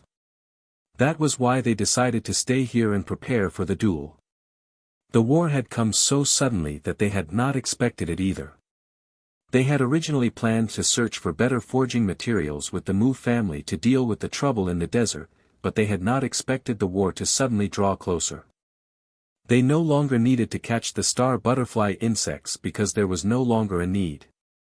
Even if they could catch them and forge better weapons, the war would have already ended by then. Yi Zong and Yi Qi had said 3 days. But on the second day, their expressions changed drastically. They ordered their slaves to guard the area while they took out the tray, jade stones and golden sand they had prepared. Just like a divination, they placed the jade stones on the tray according to a certain pattern. Then, they sprinkled the fine golden sand on the tray. Every time their fingers moved the jade stones, the sand would change. Xiao Xian looked over. Yi Zong and Yi Qi ignored everything around them, their eyes fixed on the changes in the jade stones and sand. It was as if the tray was everything. They weren't afraid that Xiao Xian would see this. In their hearts, Xiao Xian wasn't a member of the Yi family. Even if he saw what they were doing, even if he was gifted and could understand some of the mysteries, he wouldn't be able to touch the unseen plane of the world. Seeing what others couldn't see had always been the reason why the Yi family thought they were better than others. In the square plate, the golden sand moved on its own despite the absence of wind. One moment it was moving in this direction, and the next moment, it changed directions. The jade stone seemed to have created an invisible force to move the fine sand. The hand that moved the jade stone seemed to be moving very slowly, because every time he blinked, he seemed to see a hand stop there, not moving at all, but also seemed to be moving very fast. Around the hand were shadows, and the jade stone and the golden sand were moving. Something was fermenting rapidly. The waves of energy became faster and faster. Yizong and the slaves around Yi Qi couldn't help but take a step back. Then another step, they moved even further away from the two. The sudden increase in energy around the two gave them a lot of pressure. Whoosh, an orange-red flame mixed with white light suddenly appeared. It drew an arc in the ground in front of Yi Qi, forming an arc of fire. On the outer side of the arc of fire, there was a ball of fire. The top of the flame was mostly orange-red, while the bottom was white. The flame was almost as tall as a person. On the other side of the arc of fire, Yi Qi sat there. Behind him, there were three shadows. They seemed to be illuminated by the flame, flickering along with the dancing flames on the other side of the arc of fire. The ball of fire actually illuminated three shadows. The flame of the fire seed. The ball of fire that appeared was the flame of the fire seed that merged with the Yi family's bodies. The flame that appeared, the arc of fire drawn by the flames on the ground, and the three shadows, formed the shape of the Yi family's totem. This was the Yi family's totem, which used to be the Yi tribe's totem. Xiao Xian had seen the Yi family's totem in many places in the royal city. The aristocrats in the royal city no longer called it a totem, but a clan emblem. Carriages, shops, and mansions all had such a totem. But Xiao Xian never knew that the Yi family's totem would appear in this form. Yizong was one step slower, but the same thing happened to him. Xiao Xian finally understood what they meant when they said they had 3 days. The battle was bound to happen within 3 days, and as long as the two members of the Yi family were in this state, Xiao Xian wouldn't be able to make a move easily. This was because the power of the fire seed was very effective in protecting the two of them, just like how the fire pit protected the tribe in the past. The power of the fire seed was a form of protection, and the Yi family was able to maximize the power of this protection. It was much stronger than what Xiao Xian felt from the Yanjiao people. It was fine when they were far away, but as soon as they were within 10 steps of them, they would feel a strong repulsive force with every step. This was why the slaves around the two of them kept retreating, because they couldn't stand close to the two of them at all. Moreover, Yizong and Yi Qi were sitting very close to each other. The power of the fire seed had a superimposed effect, so the repulsive force towards those who weren't from the Yi family was even stronger. The battle with the Yi family definitely wouldn't last for just 1 or 2 days. The two of them had said they would have 3 days, probably because they wanted to stall for time. They didn't want to waste their power before the battle started, so they had to deal with Xiao Xian first. Once they were fully prepared for battle, the protective shield of the fire seed would be activated. You think I can't make a move just because you're borrowing the power of the fire seed? Xiao Xian laughed. Yizong and Yi Qi probably expected that he wouldn't make a move at a time like this. The battle between the Yi family and Yi Xiang was actually a good thing for the Yanjiao tribe. After all, the Yanjiao didn't like either side. Moreover, Yizong might have analyzed Xiao Xian's style of doing things in all kinds of situations, so he felt that it was more likely that Xiao Xian wouldn't make a move. That was why he was so calm. However, Yizong definitely didn't expect that Xiao Xian wasn't afraid of the repulsive force of the fire seed at all. He could also withstand the pressure from the two of them, but Xiao Xian didn't plan on killing them right now. Xiao Xian looked at Yizong and Yi Qi, who were surrounded by totemic flames. He found another spot and told Cha-Cha to keep an eye on the surroundings while he took out a straw rope. Couldn't watch the battle with the Yi family? How would he know if he didn't try? Chapter 789. Xiao Xian had seen Yi Qi and Yi Zhong's movements from beginning to end. After sitting down, Xiao Xian thought about it carefully. In fact, divination was similar to witchcraft incantations in many aspects. For example, knot divination. Every knot and even every detail of the knot was like an incantation in witchcraft incantations. However, not everyone could do that because witchcraft incantations, knot divination, and other divination methods required energy that was different from totem power to activate. Totemic power was a type of fire seed energy, but the fire seed's power was not limited to totems. There were other types of power, such as the power of inheritance. Witchcraft incantations were activated by a special power of inheritance. Similarly, divination relied on a special power as well. The Yi family used a power unique to the Yi family. It was a type of power from the Yi family's fire seed. Xiao Xian, on the other hand, used a different type of power from his body. It had nothing to do with the Yanjiao's fire seed. This special power allowed Xiao Xian to ignore the rejection of other tribes' fire seeds. It allowed him to do things that normal people could not. For example, he could perform the Yi family's knot divination. He could also turn water moonstones into water moonstones like the drumming tribe. All these things showed how special Xiao Xian's power was. Now, Xiao Xian wanted to try again. He wanted to see if he could enter the Yi family's realm that normal people could not see. He was very interested in the Yi family's war. First, he was curious about how the Yi family would wage war. Second, he was curious about the appearance of that person in the desert.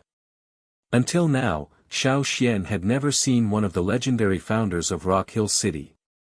The man the Yi family regarded as ominous. No matter how old Yi Xiang was 1,000 years ago, 1,000 years had passed. Even the founder of Rock Hill City, Mu Han, had passed away. The people the Yi family had forced Yi Xiang to leave were also long gone. However, this person was still alive. He had tortured so many people in the Yi family to death. Now, he was finally going to attack the Yi family in the royal city. Even if their ancestors were gone, they still had descendants. Revenge was a dish best served cold. Yi Si had once told Xiao Xian that if this ominous really did attack the Yi family, he would do so with the intention of exterminating the entire family. There would be no mercy. Xiao Xian wanted to see just how powerful the legendary ominous of the Yi family was. Unfortunately, the Yi family's war was not something that normal people could see. Discarding all distracting thoughts, Xiao Xian held a straw rope in his hand and replayed Yi Zhong and Yi Qi's actions in his mind. Time after time, the memory deepened in his mind. As he repeated everything over and over again, to the point where every detail, every finger movement, and every grain of sand became clear to him, a pair of hands appeared in Xiao Xian's mindscape. When Xiao Xian received the legacy of knot divination from the bansui leaf, he had learned how to use a straw rope to make a divination conclusion from this pair of hands. Right now, the pair of hands were holding a rope. As Xiao Xian repeated Yi Qi's actions in his mind, the pair of hands holding the straw rope in his mindscape moved as well. The rope twined rapidly between the fingers of the pair of hands. Xiao Xian stared intently at the pair of hands. The knotting process was too complicated. Xiao Xian could not keep up with the speed of the pair of hands. Therefore, Xiao Xian stopped what he was doing and memorized every detail of the knotting process. The knots were much more complicated than the ones Xiao Xian usually made for divination. However, because the pair of hands were so fast, it only took them a breath to complete the knot. As the pair of hands finished making the knot, a spell symbol that looked like a burning flame appeared in Xiao Xian's mindscape. The flame on the spell symbol was white at the bottom and orange-red at the top, just like the color of the Yi family's fire seed. When the pair of hands disappeared in his mindscape, the burning spell symbol disappeared as well. Xiao Xian carefully recalled the knotting motions of the pair of hands. His fingers, which were holding the straw rope, started moving as he recalled the knotting motions of the pair of hands. Although he did not know which member of the Yi family had created this legacy of knot divination, he had to admit that it was really impressive. His hands were like a translation machine, presenting the technique formed by the jade, the golden sand, and the square plate in the form of knots. As Xiao Xian recalled the movements of the pair of hands in his mind, he slowed down and broke them down bit by bit as he tried to make a knot. The straw rope in his hands also started to be knotted according to the movements of his fingers. However, compared to the knotting speed of the pair of hands in his mindscape, Xiao Xian's knotting speed was much slower. Wrong. A slight mistake caused the knot to fail. The straw rope wrapped around Xiao Xian's hands. It had been a long time since he had last seen this situation. It wasn't that the divination couldn't work, it was that there was a mistake. Thinking back to when he first practiced knotting knots, he often encountered similar situations. He broke the tangled straw rope in his hands and took out a new straw rope to practice. He recalled every detail of the pair of hands and followed suit. Still wrong. If he was not careful, he would make another mistake. As long as he made a single mistake, the knot would not be able to be tied. Again. He kept recalling Yi Zhong's and Yi Qi's movements. Then, he observed the pair of hands knotting motions. Then, he slowed down the knotting speed and followed suit. Wrong, again. Wrong again, again. Yes, this is it. Xiao Xian raised his eyebrows slightly. When the last step was completed, he felt a boom in his brain. It was as if there was a cold current that came out of nowhere, stimulating the nerves in his brain to the point where they seemed to be buzzing.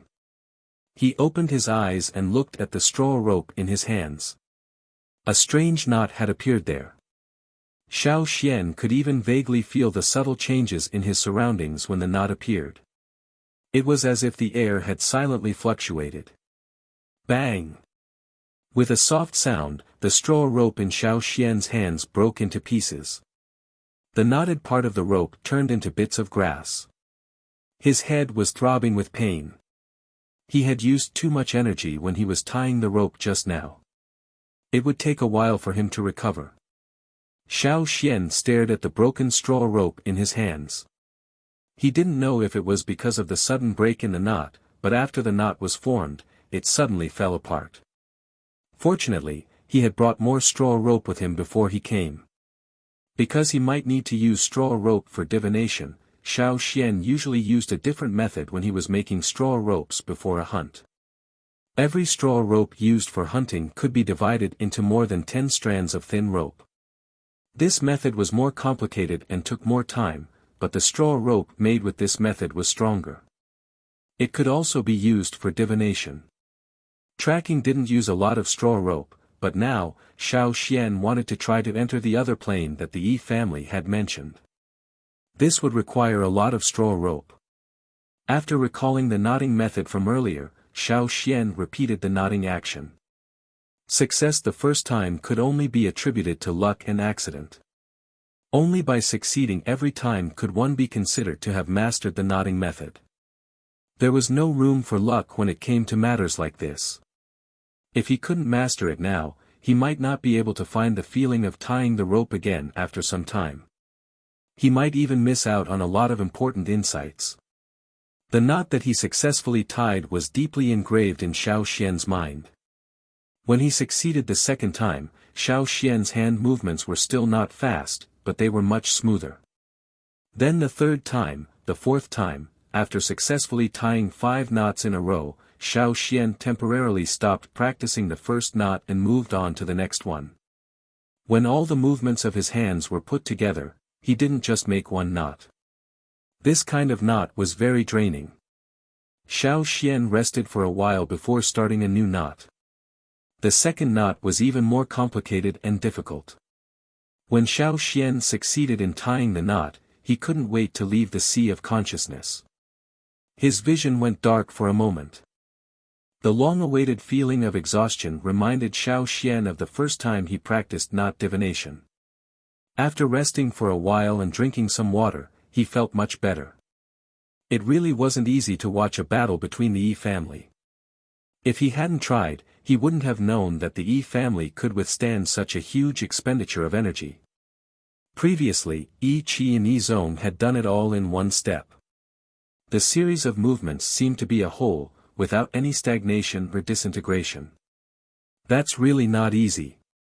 No wonder they're one of the 6 major aristocratic families in the royal city. In the past, the Yi family, which was the early Yi tribe, was also a major tribe. Every major tribe had its reasons for being so powerful. Taking a deep breath, Xiao Xian felt his fatigue recede. He continued trying to tie the 3rd knot. In the sea of consciousness, the hands made a total of 8 knots. In other words, not only did Xiao Xian have to successfully tie all 8 knots, but he also had to tie all 8 knots consecutively. There couldn't be too long of a break in between, or the knots would directly break. This is a difficult task. Was Xiao Xian anxious? Of course he was. If he could learn how to tie all 8 knots smoothly, even if he could see the layer that ordinary people couldn't see, the battle might have already ended.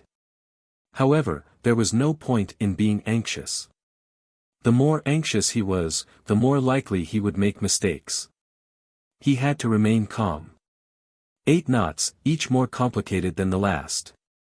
The easiest one was the first knot. The more he tried, the more difficult it became. The number of failures increased. Fortunately, Xiao Xian had some experience with the first few knots. These knots were different from the knots he usually tied during his divination. He couldn't use his past experience to look at these knots. While the feeling was good, try again. 3rd knot, 4th knot, 5th knot. When the 8th knot was finally completed, it had been 2 days since Xiao Xian started trying to tie the rope. 2 days, 8 knots, and this was after Xiao Xian sacrificed his sleep. He felt as if he had gone through a famine. His entire body was weak, and his back was covered in sweat. Large droplets of sweat dripped down from his forehead. Heaving a long sigh, he casually ate some of the dry rations he had brought with him. He went out to hunt. After eating and drinking to his heart's content, Xiao Xian felt as if he had been reborn. He glanced at Yi Zong and Yi Qi. 8 slaves were guarding the 2 of them. However, Yi Zong and Yi Qi were still the same as they were the day before yesterday. They were like stone statues, untouched. Chapter 790. After successfully tying all 8 knots, Xiao Xian practiced a few more times before combining the knots together. While Xiao Xian was practicing his knots at the foot of the mountain range next to Eagle Mountain, a solemn atmosphere filled the air at the Yi family's residence in the royal city on the other side of the sea. After so many years of development, the Yi family had split into many branches. The main branch was the Yi family's main branch, which was the branch that held the most power. At this time, almost all the members of the main branch of the Yi family were in seclusion. In the royal city, there were usually a few high-profile people who made their presence known. But now, not a single member of the main branch of the Yi family was hanging around outside. There were many people standing around the walls of the Yi family's residence. They were all slaves and members of the main branch of the Yi family. Other than them, no one else could even dream of getting close. Since 3 days ago, the street in the royal city that was used for fortune-telling had become empty. Many caravans and trading teams who were unaware of the situation had come here to try to divine their fortunes or predict other things. But to their surprise, they found nothing. They didn't dare to go directly to the Yi family to look for them. Anyone with half a brain could tell that something was wrong. Even if they were curious, they could only watch the Yi family's residence from afar. In fact, it wasn't just the caravans and trading teams who had traveled all the way to the royal city. Even some of the Yi family's youths, who were unaware of the situation, looked around curiously from time to time after they were assigned tasks. The members of the main branch of the Yi family rarely came to the main branch of the Yi family. But this time, all the members of the Yi family were on the move. "Father, why does everyone look so nervous? What are those people from the main branch trying to do? I heard that they are going to fight someone." "Who are they going to fight with?" a youth from the main branch of the Yi family asked his father. If it was in the past, when his father heard someone mention the people from the main branch, he would definitely say some sarcastic words. The people from the main branch usually ordered the people from the side branches around and did not have a good attitude. It was just that they did not dare to vent their accumulated resentment, so they only talked about it in private. But at this time, the boy's father frowned, his eyes filled with worry. Hearing his son's question, he looked up and said sternly in a low voice, "Shut up. Keep an eye on the surroundings. Kill whoever dares to barge in at this time." Hearing his father's attitude, the youth nervously swallowed his saliva. He knew that this time was different from the past and the situation was likely quite serious. But since his father didn't want to say more to him, he didn't dare to ask. Looking around, he whispered, "Yes." Then he closed his mouth tightly and didn't make another sound. Nearly 100 people were gathered in a large courtyard in the center of the Yi family. They were all members of the main bloodline, and they were all rather powerful members of the main bloodline. 1/3 of them were known as masters in the royal city. No matter how arrogant they usually were or how pretentious they were outside, here, they were all obedient students, sitting in their seats obediently. Whether it was the people sitting on the cushions in the center of the courtyard or the people from the other main bloodline standing around, they all waited in silence. It was this kind of waiting that made the atmosphere more solemn. This kind of suffocating pressure could be felt even by the people outside the Yi family. The sky also became gloomier than before. Suddenly, the sound of footsteps came from afar. They were fast, but they didn't sound rushed or anxious. As soon as they heard the footsteps, the people in the courtyard who were still in a daze immediately calmed down. There were 8 people in total. The 3 people standing at the front were all white-haired old men. These were the elders of the Yi family who usually didn't care about worldly affairs. They were the truly senior and powerful elders of the Yi family, and they would only appear when it was truly a matter of life and death. Behind the 3 elders was the head of the Yi family. In the eyes of the tribesmen, he was the leader of the family. This kind of person usually had the final say in the Yi family. Not many people dared to talk back to him. But now, he was only the 4th in line. The 3 elders in front of him were his great-grandmother, and the other 2 were also very senior. When one of the elders called him, he bowed slightly and respectfully walked over to listen. "Not everyone is here yet?" asked an elder with cloudy white eyes without looking at the courtyard. Although he couldn't see, it didn't affect his perception of the outside world. Sometimes, he could even see more than the average person. "Most of them are here. Only a few who were out on missions couldn't make it back in time. Yi Zong and Yi Chi are still on another continent, but they should be ready by now," replied the head of the Yi family. The elder wasn't angry because of this. After all, those who were out on missions could still participate in the battle. "Let's do the divination," said the white-haired old woman standing next to the head of the Yi family. The other 2 elders nodded. The head of the Yi family said loudly, "Let's do the divination." This was something the Yi family did every time there was a major event. The so-called divination was to take out the precious item left behind by their ancestors. It was a tortoiseshell. The tortoiseshell was engraved with orange-red words and lines. The words weren't common words, but runes that only the Yi family could understand. The lines vaguely formed the totem of the Yi family. On the other hand, the tortoiseshell was completely white without any patterns or engravings. Inside the tortoiseshell, in the space between the tortoiseshell and the tortoiseshell, there were a total of 8 polished bones of different shapes. "Who's going to do the divination this time?" asked an elder. The white-haired old woman twirled the walking stick in her hand. I did the divination for the last family meeting. This time, it's Tuan's turn. The cloud-eyed elder didn't say anything. He walked forward and lifted the tortoiseshell with both hands, then returned to his seat. The 3 mats at the front of the courtyard were for the 3 of them. After sitting down, Tuan placed his right hand on the tortoiseshell's back. The tortoiseshell was bigger than his palm. Normally, he wouldn't have been able to grab it. But now, the tortoiseshell seemed to be glued to Tuan's palm. Tuan shook his wrist. The bones in the tortoiseshell jumped with a clatter. When he raised his hand, the tortoiseshell didn't fall down. The bones didn't fall through the cracks either. Instead, they continued to jump inside the tortoiseshell. Flames appeared. An arc of fire appeared in front of Tuan. Crimson and white flames rose on the other side of the arc. 3 long shadows appeared behind Tuan. Tuan reached his tortoiseshell hand towards the fire. As the tortoiseshell approached the fire, the bones in the tortoiseshell jumped even more violently, making more urgent sounds.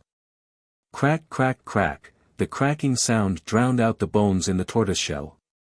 Orange-red cracks appeared on the tortoiseshell's belly. When the cracking stopped, Tuan retracted his hand and looked at the cracks. He had lost his eyesight, but that didn't stop him from seeing the cracks. The more he looked, the more serious his expression became, the more worried his eyes grew. Tuan passed the tortoiseshell to the other 2 elders. Their expressions weren't much better than Tuan's. Looks like the family is in for a tough battle, said Tuan. In fact, the results of the cracks were worse than what Tuan had said.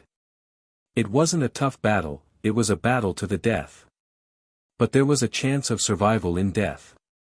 But that chance was full of variables. The 3 elders knew this. But they couldn't say the results of the tortoiseshell now. They didn't want to waver before the battle.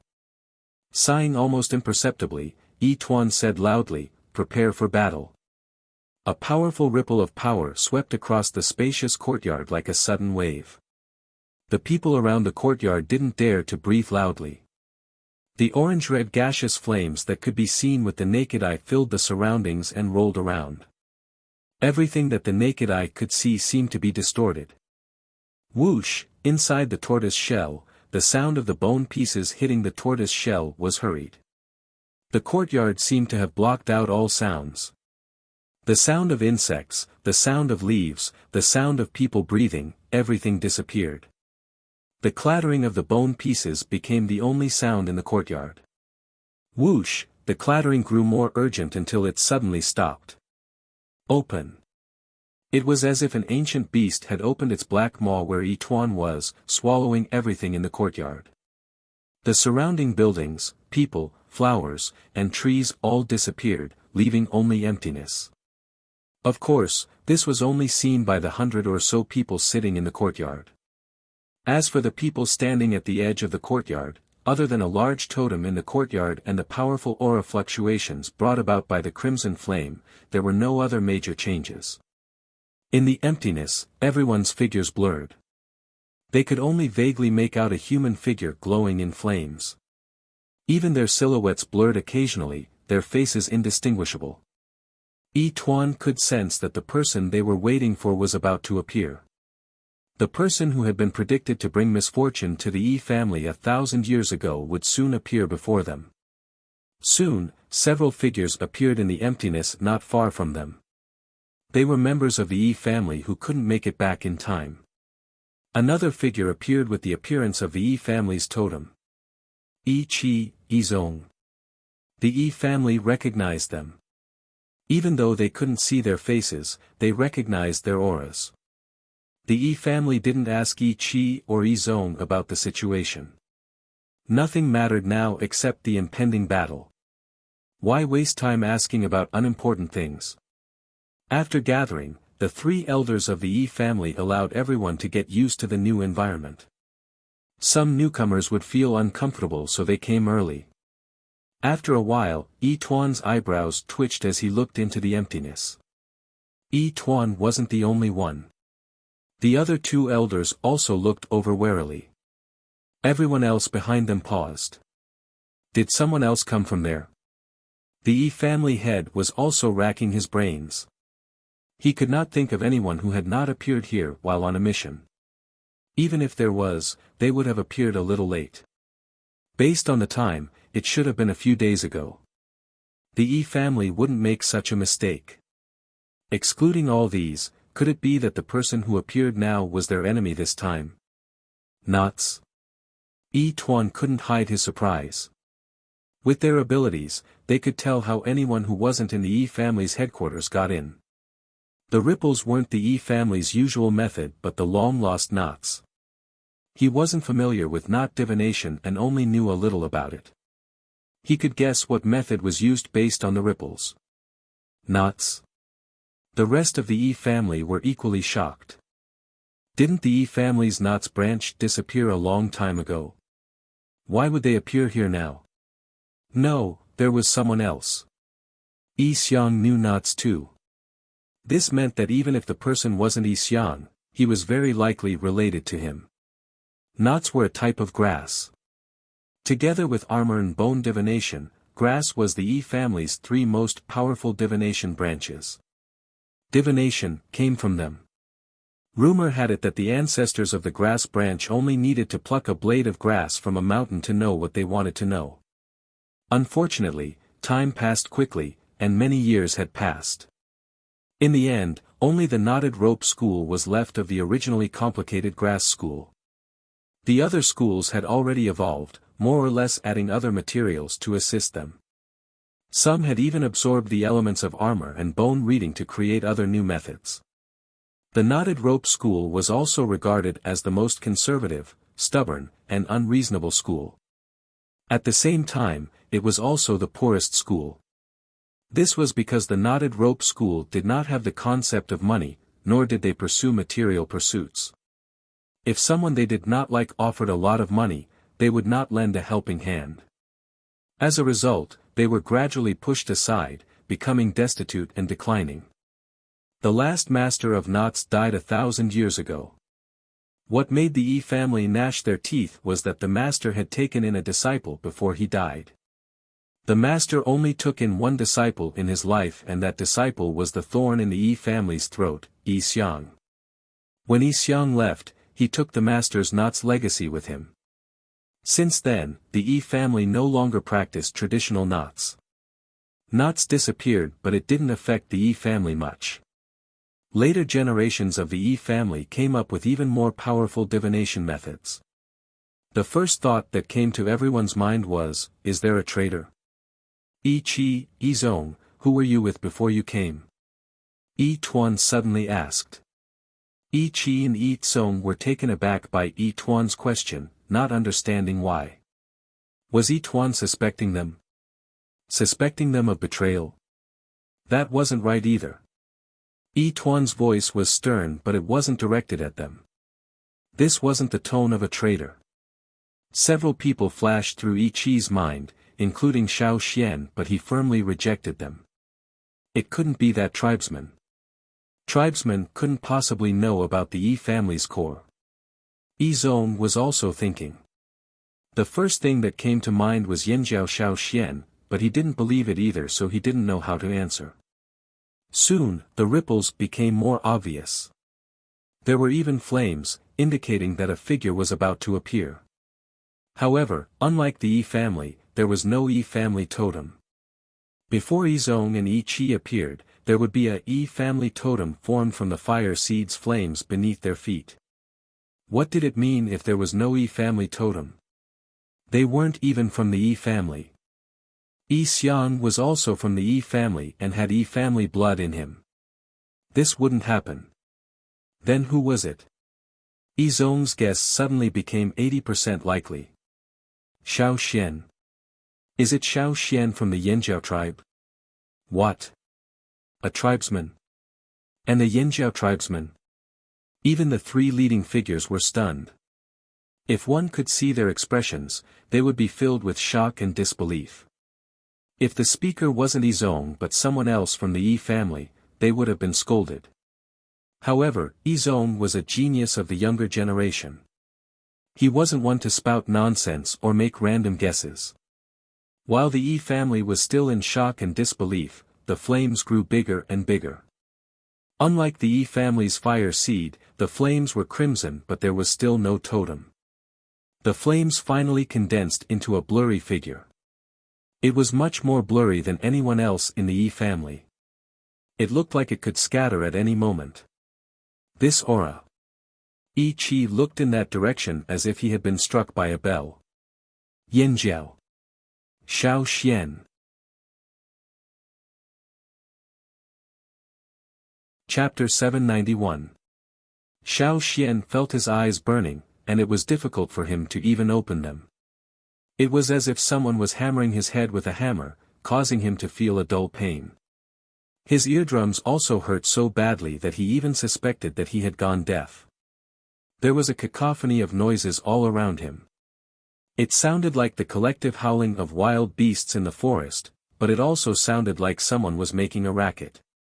The cacophony was endless, but it didn't feel real. Even if he covered his ears, the cacophony wouldn't stop. Shao Xian didn't know why it was like this. He was just practicing the 8 knots, and as he gradually became more familiar with them, he suddenly felt his surroundings change. The sudden change brought about a strong sense of discomfort, as if he was in a different world. Shao Xian couldn't even sense Cha-Cha's aura. His eyes couldn't see what was going on around him, but after switching to his special vision, Shao Xian could finally see things clearly. He could see some balls of light not far in front of him.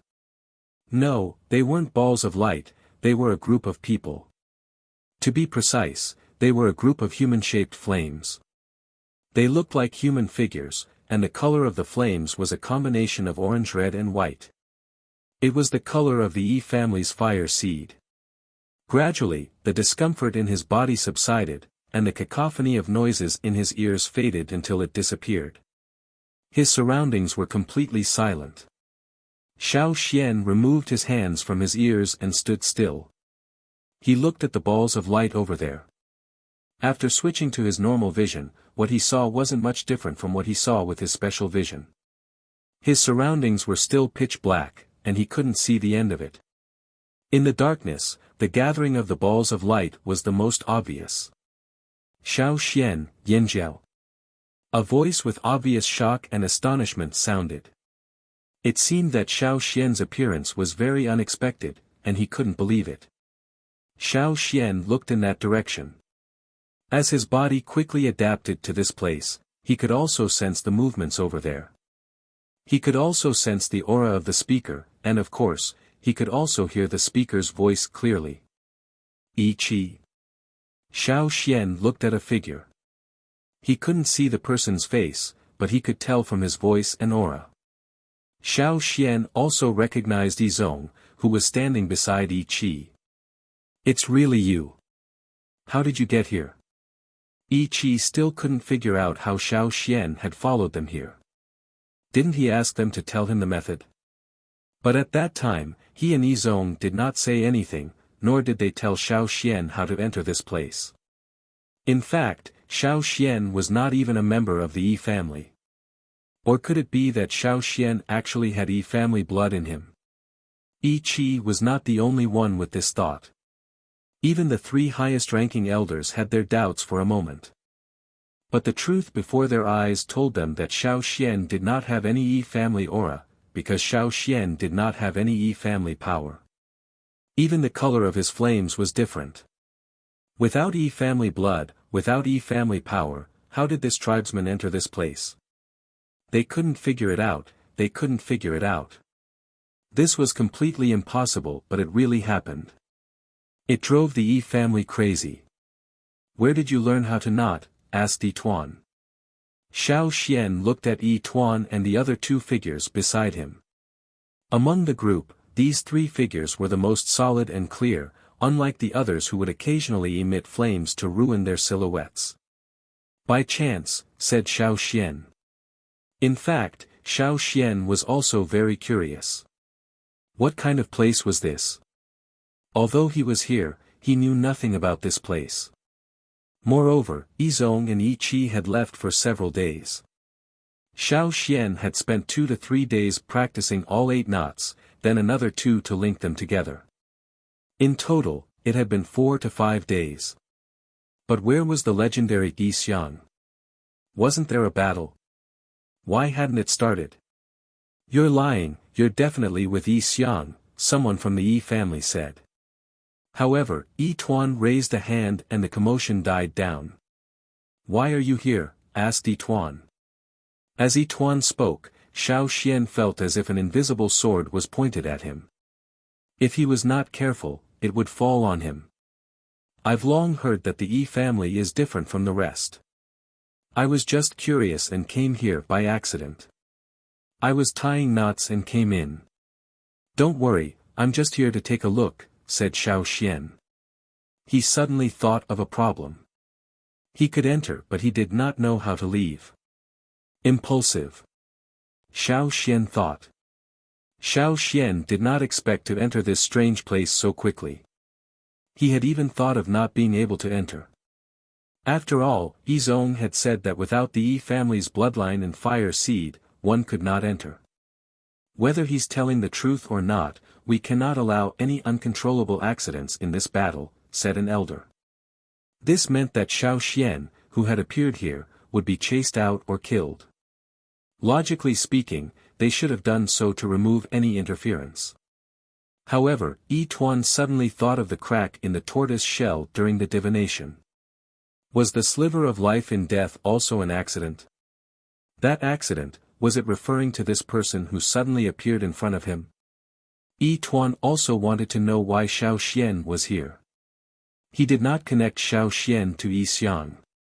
Xiao Xian's current state and the way he covered his ears when he appeared were similar to the Yi family when they first came here. Other than the nodding method, Xiao Xian had nothing to do with Yi Xiang. The Yi family had a lot to think about. Sometimes, a seemingly small matter could affect the bigger picture. The more important the situation was, the more they had to think twice and act with caution. To many, the Yi family thought too much and were not decisive enough. Now, Yi Tuan was faced with the same choice. Kill. Or not kill. He had many doubts but soon, Yi Tuan made his choice. Yi Xiang is coming. Ignore that tribesman for now. Since he did not know what to do with Xiao Xian, he would put him aside for now. If Xiao Xian did anything strange, he was confident that he could kill Xiao Xian. In this place, they were much stronger than Xiao Xian. Xiao Xian looked like he was about to disappear at any moment. Another elder had a different opinion. They were not on good terms with the Yanjiao tribe and even had old grudges. However, he understood Yi Tuan's choice. It was better to pay more attention to Yi Xiang. At Yi Tuan's words, the others shifted their attention away from Xiao Xian and focused. Compared to Xiao Xian, who was obviously new here, this dangerous person was more worthy of their attention. If they could see their faces clearly, they would see unease and fear in some of their eyes. After all, this dangerous person was the Yi family's unlucky star that even their ancestors could not defeat. Xiao Xian deliberately kept his distance from them. He just wanted to watch from the sidelines. Even if he wanted to take revenge on the Yi family, now was not the time. He did not have the right time, place or people. Although the situation here was different from what he expected, he had no plans to leave just yet. Since he was here, he might as well watch. He did not want to be affected, so he kept his distance to show that he was watching from the sidelines. No matter which side won this internal battle, the remaining side would still be at odds with the Yanjiao tribe. Xiao Xian could learn more about the people on both sides through the battlefield, which would help him in the future. Especially Yi Xiang, who had to be carefully observed. This was why Xiao Xian was willing to risk entering this place. His understanding of Yi Xiang was limited to what he heard from others and the pitiful records left by his ancestors. On the mainland, in the desert of Rock Hill City, a hooded figure slowly walked into the underground palace. Shi Shu respectfully followed behind and walked in together. There were no other Rock Hill City people in the underground palace, only a few figures covered in linen. Even the stones used for light were pitifully few. Faint shadows on the stone walls of the walkway changed with each person's movements. The hooded figure in front of Shu revealed a pale hand from his wide sleeve. The hand was very thin, as if only a layer of skin was attached to the bones. The shape of the bones at the joints was very obvious. The palm of the hand was slightly raised, holding a string of objects. Some pieces of wood had been shaved into various shapes with holes drilled in the middle. They were then connected by straw ropes to form a closed loop. 4 fingers were slightly curled in the palm of the hand. His thumb rested on a piece of wood the size of a fingernail. Every piece of wood on the string was engraved with patterns, but not everyone could understand them. There was a circular hall in the underground palace. As he walked towards the center of the hall, the man in the cloak moved the wooden ornament on his hand with his thumb at a steady pace, as if he was an old man taking a leisurely stroll. When he was about to reach the center of the hall, he slightly raised his other hand that was not holding any wooden ornament and waved it slightly. Shu, who was following behind, immediately stopped and bowed to the other party. He glanced at the 5 people guarding the hall. These 5 people were also covered in linen. He couldn't see their faces and they weren't breathing. Retracting his gaze, Shu turned and left the hall. As he waved his hand, the hooded figure's footsteps didn't change, still maintaining his original speed and strength. When he walked into the center of the hall, when his foot landed on the last step, his thumb pressed against a piece of wood on the wooden ornament and paused. A flame suddenly lit up and drew an arc in front of him. The orange, red and white fireball ignited. The flames weren't tall, but the entire underground palace was under an extremely strong pressure. All the illuminating stones in the underground palace shattered with a bang. The entire underground palace, except for the fire in the main hall, was plunged into darkness. The guards outside the underground palace suddenly felt as if there was a mountain pressing down on them. Bean-sized beads of sweat continued to slide down. After they were 100 meters away from the underground palace, the pressure gradually eased. When Shu walked to the entrance of the underground palace, he felt a sense of collapse. When the pressure in the underground palace appeared, he hadn't walked out of the underground palace. He wasn't far from the entrance, only a distance of 10 steps. But these 10 steps, although it wasn't a long distance, made him sweat like he had just been fished out of the water. He gasped for breath as if he had just experienced a great battle. Waving his hand to block the people who came to support him under the pressure, Shu walked forward with difficulty as if he was wearing heavy shackles. The further he went from the underground palace, the easier his feet became and the pressure on his body gradually decreased. After walking out of the underground palace and another 100 meters away, Shu breathed a sigh of relief and turned to look at the underground palace. A stone door blocked the entrance to the underground palace. It made a loud bang. The yellow sand above seemed to be driven by the vibration and slid down. In the blink of an eye, the entrance to the underground palace was buried. Looking from a distance, only a sand dune could be seen.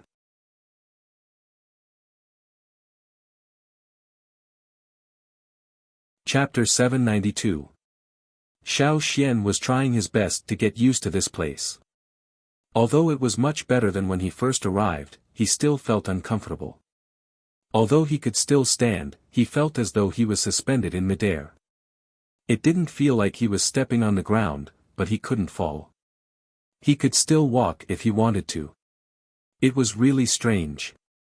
He didn't have a physical body, but he could still hear and see.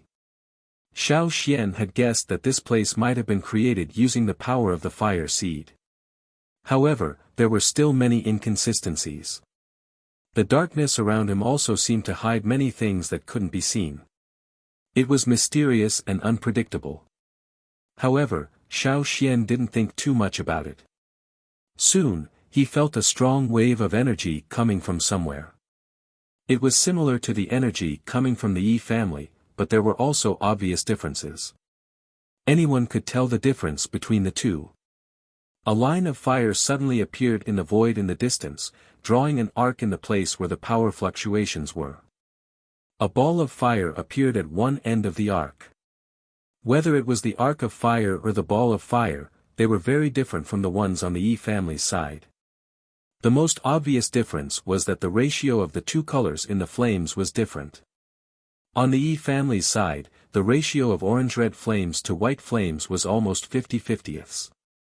However, the arc of fire and ball of fire that appeared now was dominated by white flames, accounting for more than 2/3 of the flames.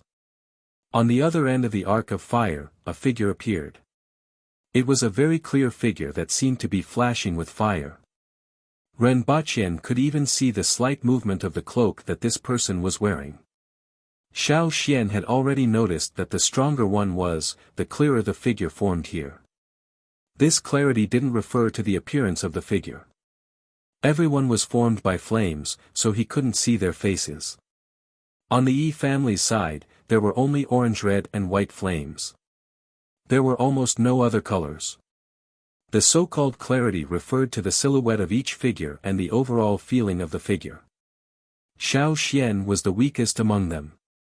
This was because he could only vaguely make out the shape of a human. The flames fluttered, and it looked like a gust of wind could blow them away. In comparison, the Yi family was much clearer, especially the three leaders of the Yi family. But now, this newcomer was even clearer than the three elders from the Yi family. It was as if all the flames that formed this figure were used to condense this figure. Not a single bit of the flame spread out. The edges became clearer and clearer, forming a clear boundary with the surrounding darkness. With just a glance, the difference in strength was immediately apparent. As soon as this figure appeared, Xiao Xian could clearly sense the tension in the Yi family. They were afraid. Yi Xiang? Yi Tuan asked in a low voice. Although Yi Xiang was superior to them in terms of strength and seniority, Yi Xiang was someone the Yi family was determined to get rid of. Hence, seniority did not matter at all. There was no respect in his tone as he called Yi Xiang by his name. His tone was filled with caution and caution. Yi Tuan had wanted to ask why Yi Xiang wanted to kill the Yi family. After all, Yi Xiang was still a member of the Yi family. Did he really want to wipe out the Yi family? Also, where did the important things the Yi family took away go? Did he really create those monsters in the desert? Yi Tuan had many questions to ask Yi Xiang, but Yi Xiang had no intention of answering. He did not even make a sound. Xiao Xian saw the newcomer look up at Yi Tuan's words. Then, without a word, he walked towards the Yi family. As he walked, the totem beneath his feet moved as well. The fireball in front of the arc of fire was not directly in front of him, but diagonally above him, moving with Yi Xiang's movements. Yi Tuan's heart tightened. He knew that Yi Xiang did not even want to talk to them. Without another word, he shouted, "Guard the formation." The 100 or so members of the Yi family were not here to attack, but to guard the formation. If they went out alone, they would only end up as cannon fodder. They were only useful when guarding the formation. These 100 people were the core and most outstanding members of the Yi family. The Yi family had really put in a lot of effort this time. A huge totem appeared beneath their feet and expanded. Their powers merged into one. Beneath their feet, including Yi Tuan and the other two elders, there was no small totem. Instead, there was a large Yi family totem. The curved path of flames formed a wall of fire in front of them. In front of the wall was a huge ball of fire, half orange-red and half white, exuding the powerful aura of a fire seed. Their combined might made one's heart tremble. Fiery light surged, and it was even more dazzling than when it first appeared. A fire pit? The aura and the flames made Xiao Xian feel like a temporary fire pit had been built. However, it was understandable. Blood and fire came from the same source. After the fire seed fused, everyone could be seen as a small fire seed. When these small fire seeds gathered together, they would form a large fire seed. Not only could it play a certain defensive role, it could also provide power to those nearby. However, although the combined aura of the 100 or so people looked powerful, Xiao Xian felt that many of the Yi family members did not seem confident at all. Solemn and nervous, this was probably how most of the Yi family felt. Go! Yi Tuan raised his hand. A bright white dot flew out of his palm. It passed through the fire and instantly transformed into a 20-meter tall beast. It looked like a tiger or a leopard, but its figure was blurry. Flames rose around it. Although it was only made of fire, one could see that it was a lithe beast. A long howl that belonged to a beast rang out in the dark void, spreading in all directions. It was deafening. Xiao Xian was far away, but he felt like the roar was right next to his ear. It was so loud that his brain went numb. If he hadn't seen it with his own eyes, he would have thought that it was a ferocious beast from the forest that was about to go on a killing spree. The beast arched its back like a taut bow. The next moment, it opened its back and sprinted forward. Every step it took covered nearly 100 meters, heading straight for Yi Xiang. It sped up, leaving a long tail of fire behind it. The two parties were originally quite far away, but in the blink of an eye, they were close. A bone-reading beast. Bone reading was the beast bones used by the Yi family for divination. Everything came with a price. Everything was balanced, including the Yi family's ability to foresee the future. Divination relied on the vitality of animals and plants. For example, bone reading. The Yi family's ancestors discovered that even the bones of dead beasts contained vitality. Their divination relied on the vitality of the beasts in the oracle bones to predict the past or the future. Similarly, the Yi family often used this method in their battles.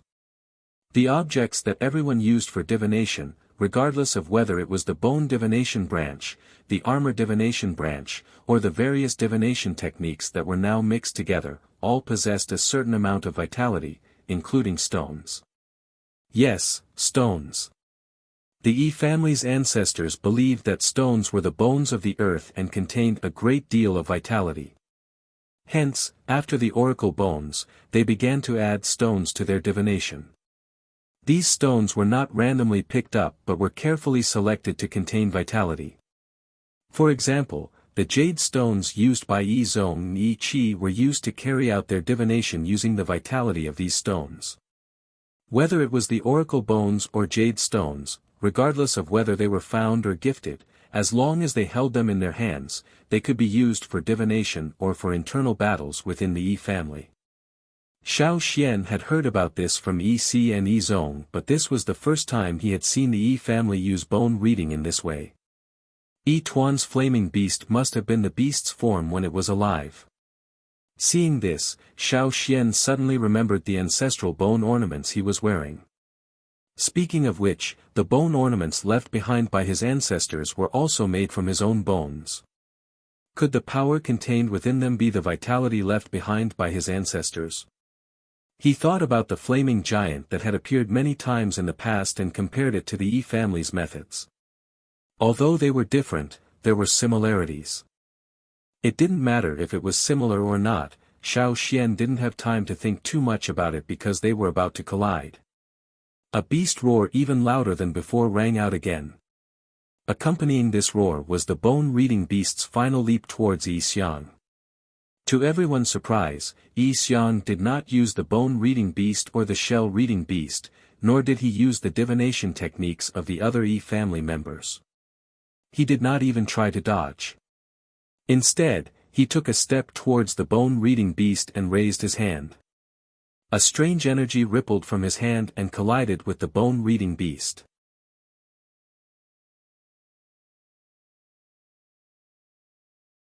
Chapter 793. Compared to the beast's ferocious aura, Yi Xiang was not only small in size, he did not give off a powerful aura either. Yi Xiang and the fire beast, one was outwardly radiant while the other was inwardly restrained. Both gave off a strange vibe. This scene was not balanced. However, everyone had an answer that they did not want to admit. While the people far away were not affected, Xiao Xian could sense that Yi Xiang's raised hand seemed to be restraining a powerful force within a limited area. This was why Yi Xiang gave off a reserved aura. A direct clash. When the raised hand collided with the flaming beast, an indescribable aura filled the area. The bone-reading beast's flames were blocked, as if it had hit an invisible wall. It could not advance any further. Boom! The collision of power brought about a powerful tremor, causing the dark void to distort. A trace of frenzied aura recklessly exploded, as if it wanted to tear apart everything it came into contact with. Everything that stood in its way was shattered into pieces. In the dark void, it was as if a violent hurricane had suddenly appeared. At that moment, it made people feel as if there was an unparalleled force flowing in all directions. On the battlefield, the bone-reading beast's flaming body was not only unable to advance any further in front of the hand, it began to crack from head to toe, all the way to its elongated tail. Not a single part of it was spared. A bright white dot appeared as the flaming beast's body cracked open. The next moment, it was caught by the hand. The 5 fingers clenched tightly, the sound of bones cracking could be heard. That sound did not come from the hand, but from the bright white light in the hand. The light disappeared. And with the sound of bones breaking, the massive flame behemoth seemed to explode from the inside. Countless sparks splashed out, and the originally powerful energy fluctuations became even more violent. It was as if the entire void was shaking and shaking. Gusts of wind swept out from the battlefield along with the splashing sparks. The orange-red sparks were like brilliant fireworks, flying from the battlefield to the farthest reaches of the void. The resulting storm seemed to blow people away. Blowing people away? Yes, the silhouettes of many of the figures were blurred by the tremor. The flames that made up the figures seemed to be dispersing. Even the 3 elders of the Yi family were blurred for a moment. Even Xiao Xian, who was far away from the battlefield, was affected. It was as if his entire body was locked in a cage, and he was being violently shaken. His head was dizzy, and his consciousness was momentarily scattered.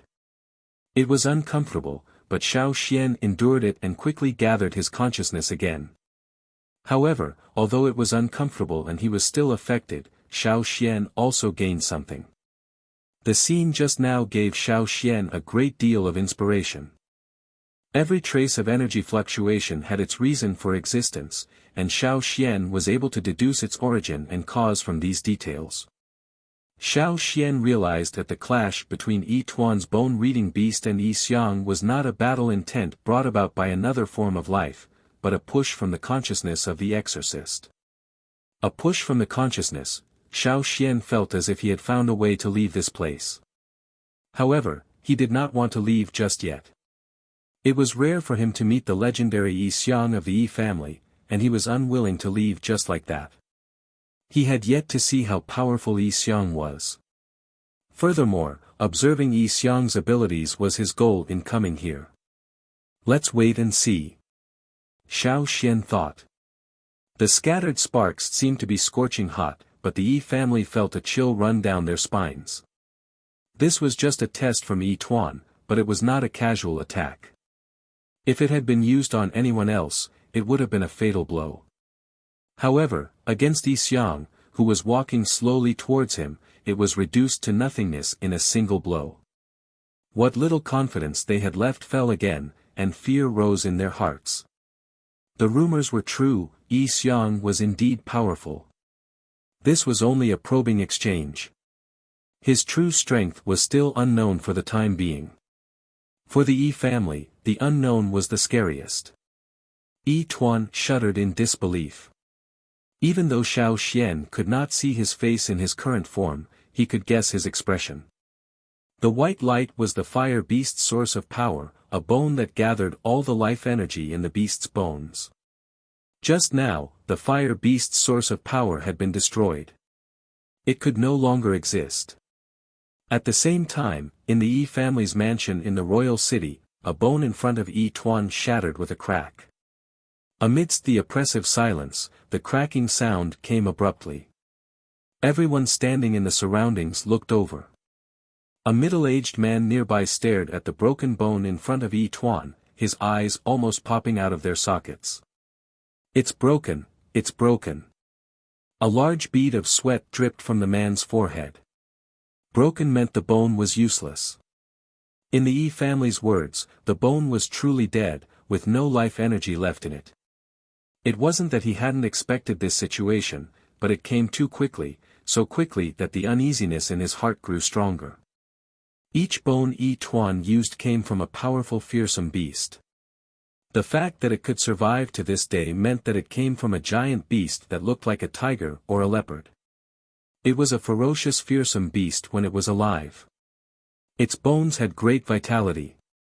But now, this bone had shattered, and it shattered very cleanly. It shattered into pieces almost instantly, not giving anyone time to react at all. How long had it been? This was not good. This was the same thought that came to everyone's mind. In the endless darkness of the void. Yi Xiang, who had paused for a moment because of the fire beast, looked at Yi Tuan and the rest, speaking in a rare moment. "Your generation is not good." His tone was flat and emotionless, and it was impossible to tell his age. It was even more impossible to guess what the speaker was feeling at this moment. If it had been anyone else, they would have exuded an indescribable cold arrogance. But Yi Xiang was different. He exuded an eerie calmness, though no one knew how much madness was hidden under that calmness. Yi Xiang's rare words were the first he had spoken since he appeared. In layman's terms, he was calling Yi Tuan and the rest, a bunch of trash. This was a resounding slap to the faces of all the Yi family members, including Yi Tuan and the other two old men. Yi Tuan was infuriated to be rejected by a senior of the family, and a traitor of the Yi family at that. But he had to admit that the test had surprised them. Yi Xiang turned to look in Xiao Xian's direction.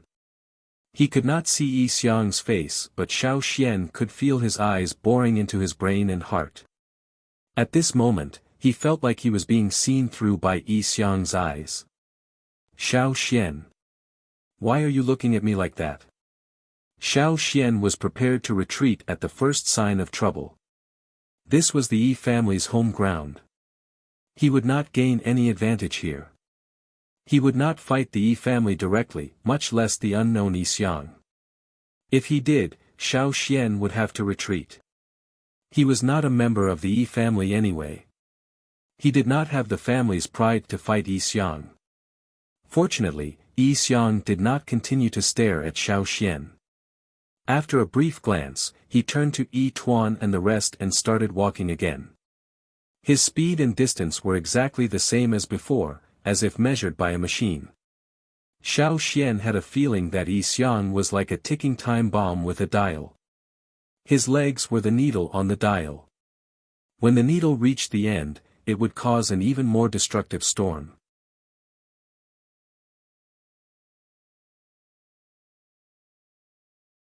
Chapter 794. Xiao Xian watched as Yi Xiang lifted the hand that had smacked the bone-reading beast away, then drew an arc in front of him. In the next instant, the arc of fire on the Yi family totem under Yi Xiang's feet expanded abruptly, spreading to both sides like a raging river. The flames on the fire path rose higher, no longer restrained. Like a gathering of 10,000 beasts, they were about to charge forward. Yi Xiang's totem had been the size of a normal totem, but now it had expanded to the size of a few hundred people. It was about the same size as Yi Tuan's totem, perhaps even larger. Yi Tuan felt even more pressured by the fact that one person could do this. If possible, he did not want to fight such a person, but he had no choice. Xiao Xian's brows twitched. Even from afar, he could clearly feel the pressure spreading from the other side.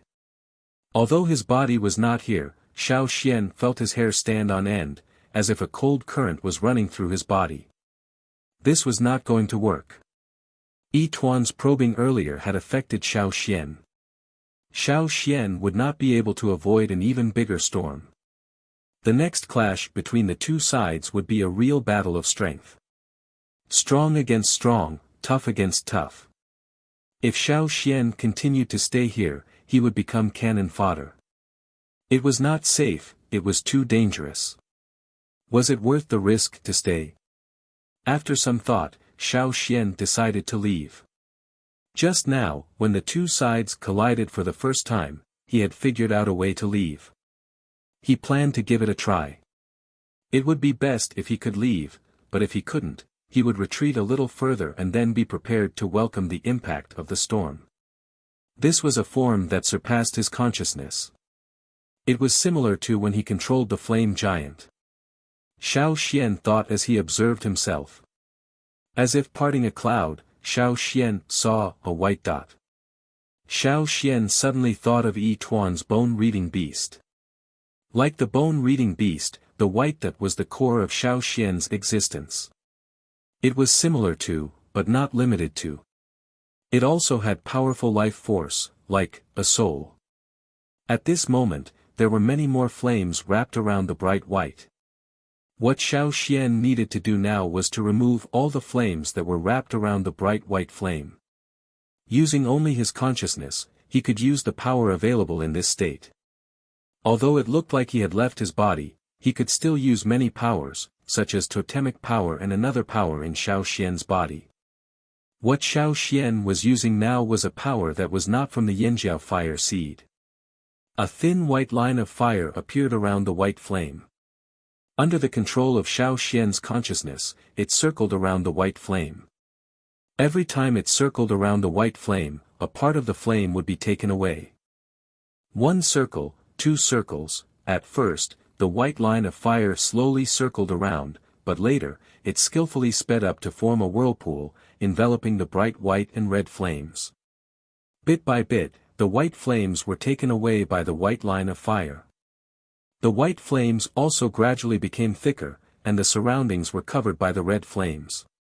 This was only happening in his sea of consciousness.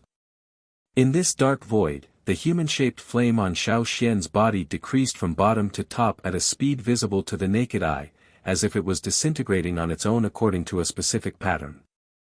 Yi Xiang, who was about to attack Yi Tuan, paused, turning to look at Xiao Xian. Yi Tuan saw Yi Xiang's reaction and glanced over as well, only to see half of the figure disappearing. There was a person standing there, of course people would notice. Although Yi Tuan focused all his attention on Yi Xiang, many people from the Yi family were also watching Xiao Xian. Their target this time was not Xiao Xian, but they would not trust a tribesman, especially one with old grudges. Of course they had to be cautious. The moment Xiao Xian started moving, the guards noticed that Xiao Xian was about to leave. However, they were more concerned about Yi Xiang and pretended not to see Xiao Xian. After all, Xiao Xian was about to leave. They did not expect Xiao Xian's disappearance to attract Yi Xiang's attention. Yi Xiang even stopped in his tracks.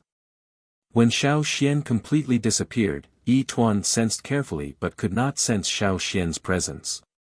Right now, there was only the Yi family's fire seed's aura in the air, nothing else. They had wondered if Xiao Xian was the unforeseen accident, but now it seemed that was not the case. Yi Tuan did not know whether to sigh in relief or disappointment. His emotions were complicated. Xiao Xian from the Yanjiao tribe did not have the Yi family's bloodline and his fire seed's flame was different from theirs. However, Yi Tuan's first impression of him was not out of place, just strange. But now was not the time to think about it. Questions could be left for later. Perhaps the kid was worried about being caught in the crossfire and ran away. What happened just now must have scared him. Many people from the Yi family thought so.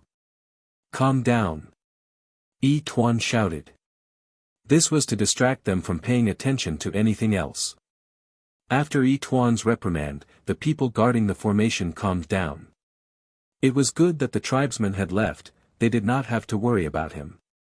They did not have to worry about an outsider becoming an unexpected factor in this battle, nor did they have to worry about Xiao Xian appearing again.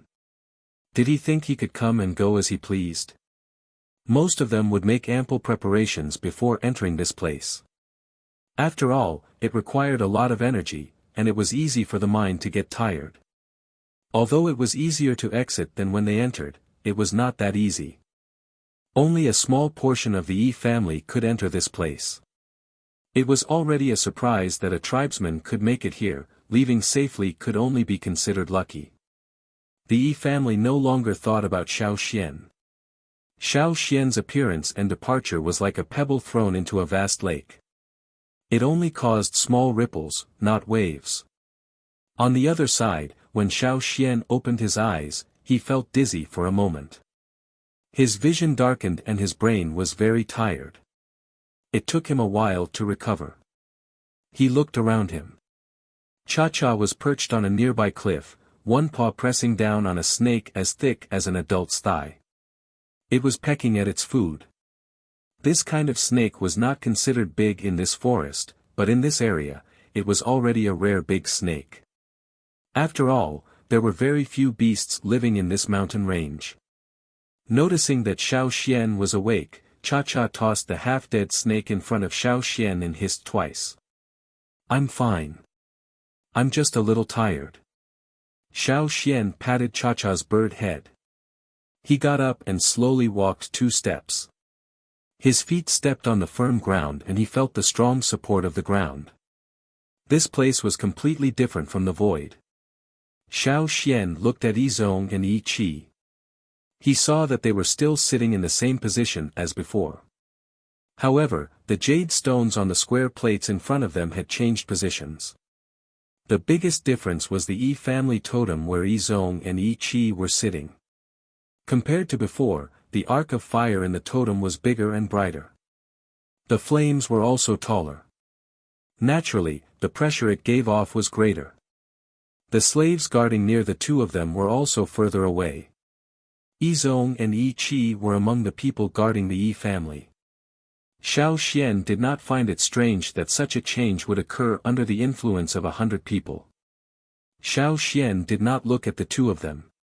He felt that he had used up too much energy.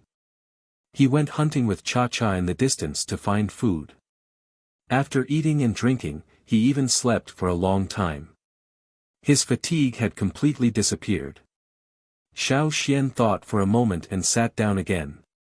He took out a straw rope and tried to enter the void using the 8-rope knot method. With his previous success, this time, Xiao Xian only wasted 3 straw ropes. The dark void appeared again. With his previous experience, Xiao Xian quickly steadied himself and suppressed the discomfort. Xiao Xian had been thinking that he had already left to eat and sleep. By the time he returned, the two sides should be almost done fighting, right? But when Xiao Xian looked over, Yi Xiang and Yi Tuan did not look much different from when he left. The two sides, who had just calmed down and prepared for battle, realized that the person who had just left had reappeared. Yi Tuan was about to throw out a bone divination when he froze. Yi Xiang, Yi Tuan, the Yi family, his aura was different from the Yi families, so the Yi family recognized him immediately.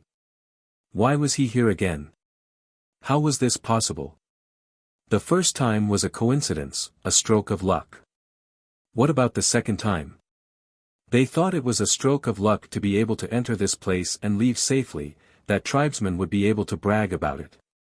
Who knew he would appear again? And this time, Xiao Xian's figure was more solid, not as blurry as the first time. In fact, he looked similar to many of the Yi family guards. They would not believe that Xiao Xian did not know how to enter this place. Sensing everyone's stares, Yi Zong and Yi Qi said in unison, "It wasn't us." They really did not tell Xiao Xian how to enter this place. If not for the fact that the situation was not right and there was no time to explain, Yi Zong and Yi Qi would have sworn a long oath to prove their innocence. Everyone had just calmed down and prepared for battle when Xiao Xian's sudden appearance and disappearance made them uneasy again. Especially Yi Tuan. Since when could a tribesman do things that even the Yi family could not do? Yi Xiang did not say anything, but he stopped what he was doing. Both sides stared at Xiao Xian who had reappeared. Xiao Xian was also confused. The battle had not begun. Xiao Xian had already noticed something strange about this place. He had left for so long, even had a meal and a nap. Why had the battle not begun yet? Xiao Xian had a guess. This place was different from the real world. The time was different.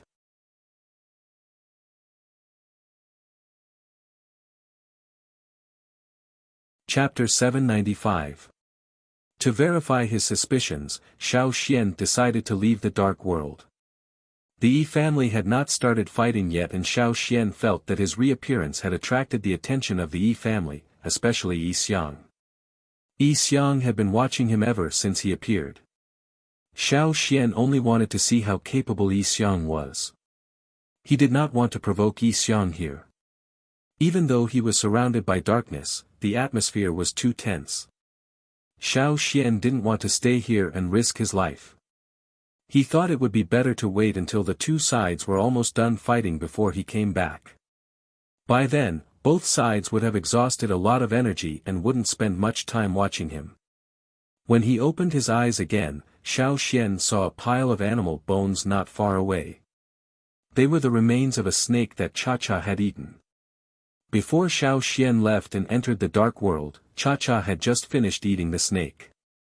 Recently, Cha-Cha had been eating snakes the most. Perhaps it was because he had almost been eaten by a snake when he first came to Eagle Mountain, but Cha-Cha had always been hostile towards snakes. He often caught snakes to eat in the forest and ate even more on the way to Eagle Mountain. Xiao Xian remembered the snake bones not far away from Xiao Xian. It had horns on both sides of its face and its skull had horns as well. This type of snake was rare, and Xiao Xian had only seen Cha-Cha eat it once before he entered the dark world. Therefore, the snake skull not far away must be the one that Cha-Cha had eaten. Xiao Xian felt that he hadn't been away for long this time. Although he had stopped for a while in that strange dark world to observe the people on both sides, it had only been about 10 minutes. But now, Xiao Xian found that the blood on the snake's bones had changed color, and some of the remaining meat had begun to dry. According to the environment, it should have been nearly half a day since Cha-Cha finished eating the snake. As expected, the timing was off. Cha-Cha stood on top of the mountain wall, his pair of eagle eyes vigilantly staring at the surroundings. Yi Qi and Yi Zong were still in the same state as before. At least, they did not seem to have changed. Xiao Xian changed his strategy this time. Since the time between the two parties was not equal and he did not know if there was a fixed pattern, he did not act rashly. He decided to wait for the two parties to start fighting before going over to observe the situation. Instead of going over to investigate again and again, it was better to keep an eye on Yi Qi and Yi Zong. This way, he could save a lot of energy. Time flowed slower in the dark world. Yi Zong and Yi Qi's changes might not appear quickly. Therefore, while waiting, Xiao Xian began to explore the method of using his consciousness to control them. Since this method could allow him to enter places that ordinary people could not reach and see figures that others could not see, then, could he also discover other things? Xiao Xian did not know if he could discover something new without entering the void. He could only try it himself. Xiao Xian did not use the 8-rope knot method. Instead, he relied on the 2 times he had entered the dark world and the insights he had gained from the knots to explore on his own. Because he found that there were some similarities with the power of the ancestral bone ornaments, many of the key points were not difficult to understand. First, he had to find the bright white in his body. Perhaps it was similar to the legendary soul, a type of special life force that was based on the body. Because of his previous experience, Xiao Xian did not spend too much time this time and found the bright white in his body. Next, Xiao Xian used his consciousness to stimulate the power of the fire seed, using the bright white to find other similar existences. This time, Xiao Xian did not use the power of Yanjiao's fire seed. Instead, he used a special power in his body that was similar to the power of the fire seed. In his sea of consciousness, a white line of fire appeared and surged towards the bright white. Then, it began to revolve around the bright white. Every time it revolved around the bright white, flames would appear. When the bright white was completely engulfed in flames, a spot of darkness appeared in the center. Then, the conspicuous black spot in the light gradually expanded to form a rotating black hole. When the black hole, which was engulfed in flames, expanded to the point where no flames could be seen, Xiao Xian saw a dark world that was similar to the place where the Yi family had fought. However, this dark world was different from the one in the Yi family. Although it looked the same, Xiao Xian felt that it was a completely different place. It was a similar dark world. It seemed that there was more than one such place. If possible, Xiao Xian wanted to learn more about it from the Yi family. Upon closer inspection, Xiao Xian realized that it was not completely dark. There were some faint spots of light, like looking at the stars in the sky when there were thin clouds. After sensing for a bit, Xiao Xian realized that it was not dark to begin with. It was just that they were too far away. With a shift of his consciousness, Xiao Xian realized that the things that were far away were starting to come closer.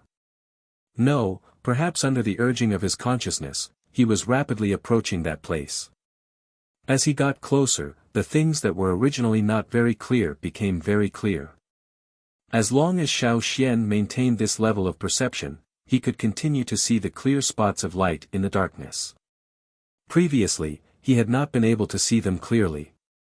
Now that he was closer, he realized that there were many faint flashes of blue light surrounding these spots of light. The range was not small either. Xiao Xian even felt as though he was standing in the middle of the universe. The aura of these spots of light gave Xiao Xian a sense of familiarity. It was not the aura of any tribe that he knew of. It was the aura of a beast. On Cha-Cha's body, there was a similar aura. Could it be something from Eagle Mountain? As Xiao Xian continued to increase the intensity of his perception, he began to expend more and more energy. As his perception grew stronger, Xiao Xian could see more. The faint blue lights were actually blue flames. Similar to Xiao Xian's figure in this dark world, these blue flames also formed some strange shapes. For example, the bone-reading beasts used by the Yi family. Every spot of light represented a giant beast, and the figures formed by the blue flames were the rough outlines of the giant beasts. The spots of light at the core of these figures were not very close to each other. It was not that they were deliberately distancing themselves from each other, but that these giant beasts were simply too large. Even if they were piled up together, they would not be able to get close to each other. Even though the spots of light were not very close to each other, there were still a lot of them. From a distance, they looked like a galaxy of stars. Xiao Xian did not count how many spots of light there were. His attention was now on the figures formed by the blue flames. These figures were huge. Even the bone-reading beasts used by Yi Tuan and the rest were like palms compared to them. Xiao Xian had never hunted a giant beast like this in all his years of hunting. Other than the giant mountain eagles Xiao Xian had seen on the icy peak, there was another species that was not a giant eagle. It was the terrifyingly large crocodile he had encountered in the river when he went to Gongjia Valley. However, even the giant eagle and the terrifying crocodile on the mountaintop were slightly inferior in front of these figures. There were too many figures stacked on top of each other. Xiao Xian couldn't separate them all at once. Although he could not see them clearly, Xiao Xian was sure they were not in the shape of a giant mountain eagle. He had used too much energy and it was difficult to continue. Xiao Xian retreated from the dark world first. He would take a closer look after he recovered some energy. Opening his eyes, Xiao Xian wiped the sweat off his face. His back was drenched in sweat from overexertion. The blue flame figures must be the true form of the giant beasts when they were alive. As he pondered, Xiao Xian turned to look at the mountain wall. Even with his special vision, he could only see thick rocks. Xiao Xian could not see anything on the other side of Eagle Mountain for now, so he could not know if there were giant skeletons at the foot of the mountain. He could only use his consciousness to enter another dark world to see what the naked eye could not see. Cha-Cha noticed Xiao Xian's abnormality and came over to call out worriedly. "I'm fine," Xiao Xian said as he stared at Cha-Cha. He looked at Cha-Cha carefully from head to toe, which confused Cha-Cha. "Ha!" Cha-Cha called out again. "Cha-Cha, do you know what your ancestors are? Do you know what they look like?" Xiao Xian asked. After hearing Xiao Xian's question, Cha-Cha paused for a moment, then looked up at the sky, as if there was something in the sky that attracted his attention. Then, he looked around vigilantly, but didn't look at Xiao Xian. Xiao Xian was familiar with Cha-Cha's temperament. It was obviously avoiding the question. It did not want to answer Xiao Xian's question. Of course, it knew what the ancestor looked like. That was a secret of the giant mountain eagles. Only the eagles that had entered Eagle Mountain knew about it.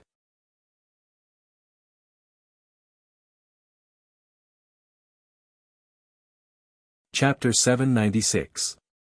Cha-Cha didn't want to answer, so Xiao Xian didn't force him to answer. Xiao Xian knew from the Hui tribe that the great mountain eagles had many secrets. They didn't even bring anyone with them to Eagle Mountain. It was rare for Xiao Xian to follow a great mountain eagle to Eagle Mountain, and that was because he was raised by Xiao Xian and this was his first time going to Eagle Mountain. Otherwise, other eagles wouldn't have allowed humans to follow them. Even if someone found Eagle Mountain, they might not be able to climb to the highest peak of the icefield. Even if they did, they wouldn't be able to fly with the great mountain eagles to the real Eagle Mountain. It was just like Xiao Xian's situation back then. This tall and long mountain range was only a barrier. The real Eagle Mountain was where Xiao Xian saw the eagles flying after the mist on the peak of the icefield dispersed. The real Eagle Mountain was even taller than this mountain range. He couldn't see the top or the bottom. No one knew what was at the bottom of Eagle Mountain. However, if he explored it on a spiritual level through the special world of darkness, distance and barriers would no longer be a problem. After a short rest and some food, Xiao Xian glanced over at Yizong. He noticed that the Yi family totem was brighter than before. However, that was the only difference. There weren't any obvious changes. Looking away, Xiao Xian decided to check out the figures that he suspected to be the ancestors of the great mountain eagles. With his previous success, Xiao Xian entered the world of darkness even faster this time. He walked up to the figures made of blue flames and counted them carefully. The number was astonishing. Many. Too many. Thousands, maybe even tens of thousands, or even more. Although the figures made of blue flames contained life energy, it was different from the life energy of real living creatures. It was closer to the bone-reading beasts used by the Yi family. Of course, they were only similar in nature and weren't exactly the same. Moreover, the strength of life energy of these giant figures was very different from that of the Yi family's bone-reading beasts. These figures made of blue flames had greater life energy. They were like scattered fire seeds stacked together, just like the Yi family's formation. Countless figures of giant beasts were stacked together like firewood, emitting an ancient aura. The soul of Eagle Mountain. This word suddenly popped into Xiao Xian's mind. He tried to identify the individual giant beasts, but they were stacked so tightly together that he couldn't see them clearly. However, Xiao Xian had a rough idea of their general shape. They were indeed different from the giant mountain eagles, but they were somewhat similar to the small pterosaur he got out of the ice. The Cha-Cha didn't want to tell him any secrets about Eagle Mountain, but Xiao Xian was almost certain that these giant beasts were the secret of Eagle Mountain. They were the ancestors of the giant mountain eagles, the real ancient giant beasts. They were also one of the overlords that once ruled the world. Perhaps, the time they existed was the era that the pterosaur that had survived from the ice was familiar with. A long time ago, when the Yanjiao tribe was still trapped on the other side of the boundless river and isolated from the rest of the world, Xiao Xian heard from the shaman that the giant mountain eagles had their own beliefs. They couldn't be tamed, and they couldn't accept the power of fire seeds from other tribes. Perhaps these giant mountain eagles were the beliefs of the giant mountain eagles. Generations of giant mountain eagles flew thousands of miles to Eagle Mountain. No matter if it was a young eagle or an old eagle that came here for the first time, they would all be reborn after coming here. It was similar to the awakening of totemic power or leveling up of totemic warriors. Many of these changes might have been caused by the stacked blue figures. These blue figures formed the fire pit of the giant mountain eagles, and they were the real core of the entire Eagle Mountain. When he first saw the frozen pterosaur, Xiao Xian wondered if the giant beasts that once ruled the world and trampled humans at the bottom of the food chain had gone. Many tribes had records of their ancestors that recorded and preserved the ancient history, but there were very few records about the ancient era. Many tribes with a long history had the same story, but it was from the perspective of the tribe's fire seed. It was said that a long, long time ago, humans were still prey to the beasts. They weren't strong enough, and it was the fire seed that gave them power. It was the fire seed that brought humans to where they were today. No one knew what happened in the ancient times, but based on the evidence he found, he was sure that the fire seed had indeed changed the world. However, it wasn't just humans that changed the world. Every living thing in the world was changed too. Perhaps humans were the smartest, and they were the first to understand the use of the fire seed. The soul of Eagle Mountain was one of the pieces of evidence. Eagle Mountain wasn't the only place in the world that was similar to it. As for the other similar secret places that were unknown to the public, it was still unknown where they were. The world was so big that they only knew a corner of this forest. There were many more places that humans hadn't explored yet, but Xiao Xian had a feeling that they would come across them in the future. It was just a hunch. His head started to hurt, and he used up too much energy, so Xiao Xian left the world of darkness. As soon as he opened his eyes, Xiao Xian sensed the fluctuations of the fire seed's power. He looked at Yizong and the other man. The totemic flames that had been brightening were fluctuating, dimming for a moment, then brightening again. It had begun. For such fluctuations to occur, the two sides must have started fighting. As Xiao Xian rested, he observed Yizong and the other man's totemic flames. When Yizong and the other man's totemic flames weakened, the battle would have ended and Xiao Xian could go over to check it out. In the dark, empty world where the Yi family resided. After Xiao Xian disappeared again, Yi Xiang, who had been watching the Yi family, turned slightly to look at where Xiao Xian had appeared. After staring for a while, Yi Xiang made his move. His hand that had been holding the string of wooden ornaments began to move. His movements were small and could be missed if one wasn't paying attention. Yi Tuan, who had been watching Yi Xiang cautiously, was surprised. Others might not be able to tell, but he knew what Yi Xiang was doing. Yi Xiang was performing a divination. Why was he performing a divination at a time like this? And the target of the divination could be the missing Yanjiao. Regardless of who Yi Xiang's target was or why he was doing it, Yi Tuan had no time to think about it. He decided to seize this opportunity. Everything else could wait.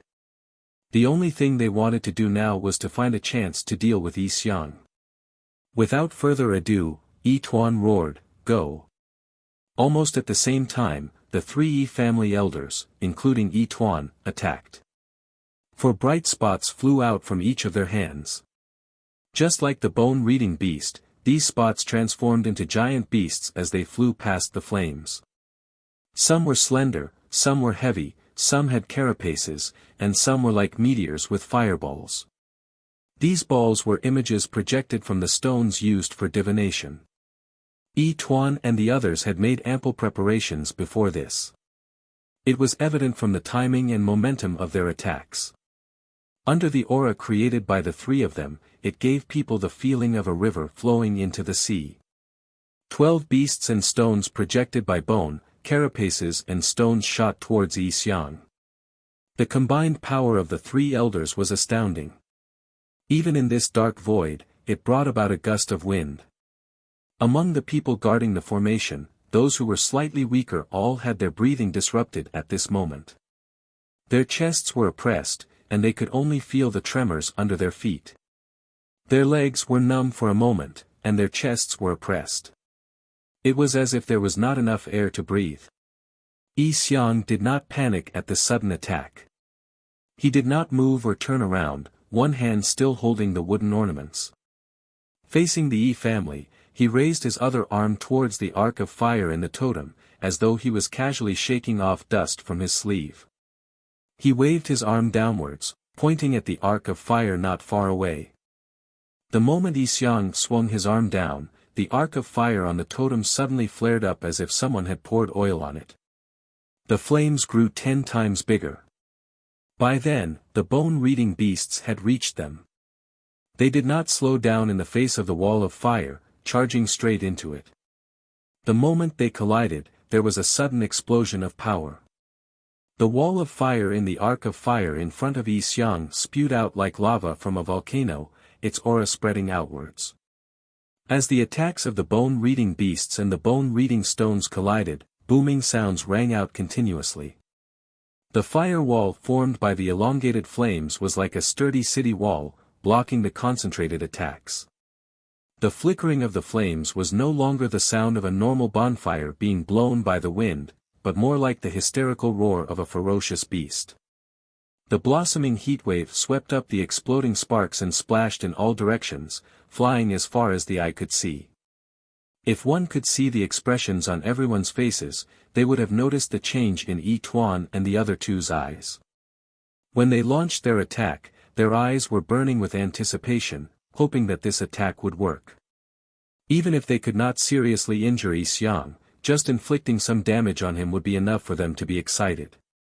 But very quickly, the anticipation in their eyes and the flames of desire in their hearts were mostly extinguished.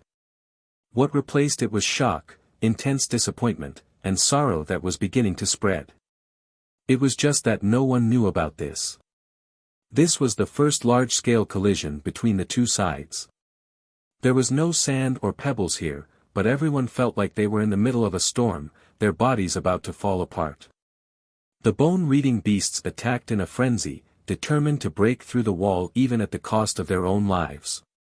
At their peak, one of the beasts opened its mouth, only an arm's length away from Yi Xiang. That was how ferocious and frenzied their attacks were. But unlike the fire path, Yi Xiang was calm on the other side of the fire path. Not a single spark flew in his direction. Even when the bone-reading beasts were only an arm's length away, he did not make any extra movements. After waving his hand, he continued what he was doing, as if he did not notice anything. He was just defending, not even glancing at Yi Tuan. Yi Xiang maintained his posture, as if the combined attack of the three did not matter at all. Ignored. Blatant disdain. Yi Tuan and the others were already furious when they heard him say, "Your generation is not good." Now, he was using reality to prove to the Yi family that he was not lying. This was Yi Xiang, the one the Yi family had failed to kill back then. The Yi family was unlucky. On the other side, when Xiao Xian noticed that the totemic flames around Yi Zong and Yi Tuan were beginning to change, he did not divert his attention to anything else. Instead, he kept watch. The totemic flames around Yi Zong and Yi Tuan grew stronger at first, then began to ripple violently. The two Yi Zong and Yi Tuan seemed to be under great pressure, their bones creaking and their veins popping under their skin. Looks like the Yi family is not doing too well either, Xiao Xian thought.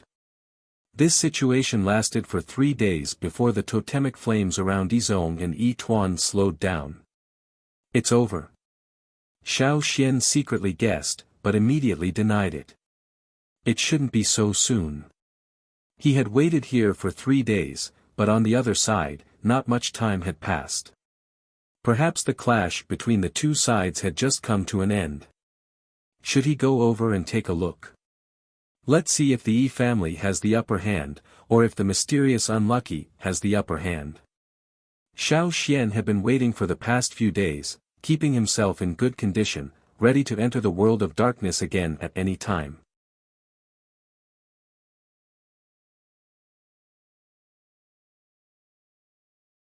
Chapter 797.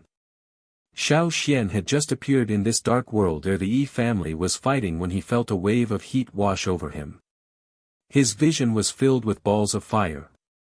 Without thinking too much, he mobilized the power of his fire seed and used it as a shield to block the large balls of flames that were smashing towards him like a group of meteors.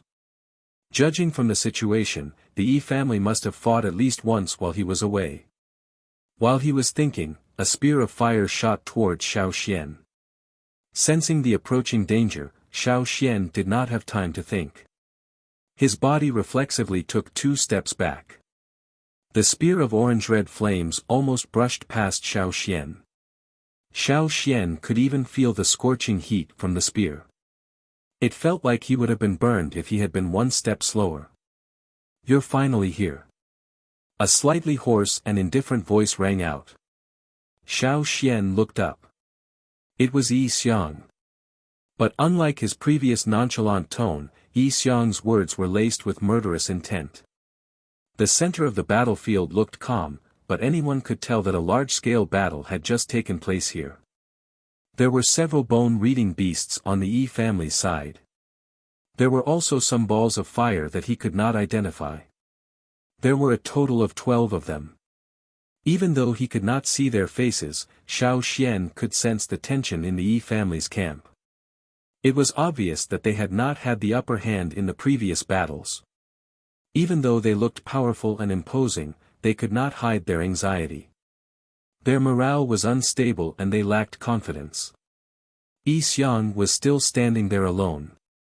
He did not look much different from when Xiao Xian left last time. If not for the fact that Xiao Xian had been keeping an eye on the Yi family's situation, keeping an eye on Yi Zhong's movements even when he was not here, and seeing the scattered balls of fire when he arrived, no one would have thought that Yi Xiang had just fought someone. Unlike the commotion in the Yi family camp, Yi Xiang looked too calm, so calm that it sent chills down everyone's spines. The Yi family did not pay much attention to Xiao Xian's appearance. Right now, most of them were not in the mood to think about this tribesman who came and went as he pleased. Only Yi Tuan had looked at Xiao Xian for a few seconds when he appeared. After that, they stared at Yi Xiang warily, waiting for his next move. Yi Tuan's heart was bitter and sorrowful. He did not know Yi Xiang's true strength from the earlier clash, but he had a rough idea. Yi Xiang was indeed much stronger than they had imagined. The 100 of them would not be able to do anything to Yi Xiang, much less gain the upper hand. Yi Tuan also felt that the once powerful Yi family was beginning to decline. Beneath their prosperous facade, they were now so weak. Yi Tuan could not refute Yi Xiang's words when he first appeared. "Yi Xiang's your generation is no good," was the first slap in the face. They wanted to retaliate but reality proved that they were slapped again, and this time it was even more painful. As for Xiao Xian, Yi Tuan did not expect Xiao Xian to be able to defeat Yi Xiang. If they could not do it, this tribesman was even worse. However, they might be able to use this tribesman's appearance to their advantage. While Yi Tuan's mind was in turmoil, Yi Xiang paid no attention to the Yi family camp. Instead, he was staring at Xiao Xian. Xiao Xian felt 2 sharp glints shooting out of Yi Xiang's eyes. This person was coming for him. Murderous intent. Even more so than the Yi family camp. Xiao Xian, why was there such a deep grudge? Yi Xiang had caused trouble for Rock Hill City and turned Xiao Xian into a zombie. Of course, Yi Xiang would not treat Xiao Xian kindly. However, Xiao Xian did not think that his grudge with Yi Xiang was greater than the Yi family.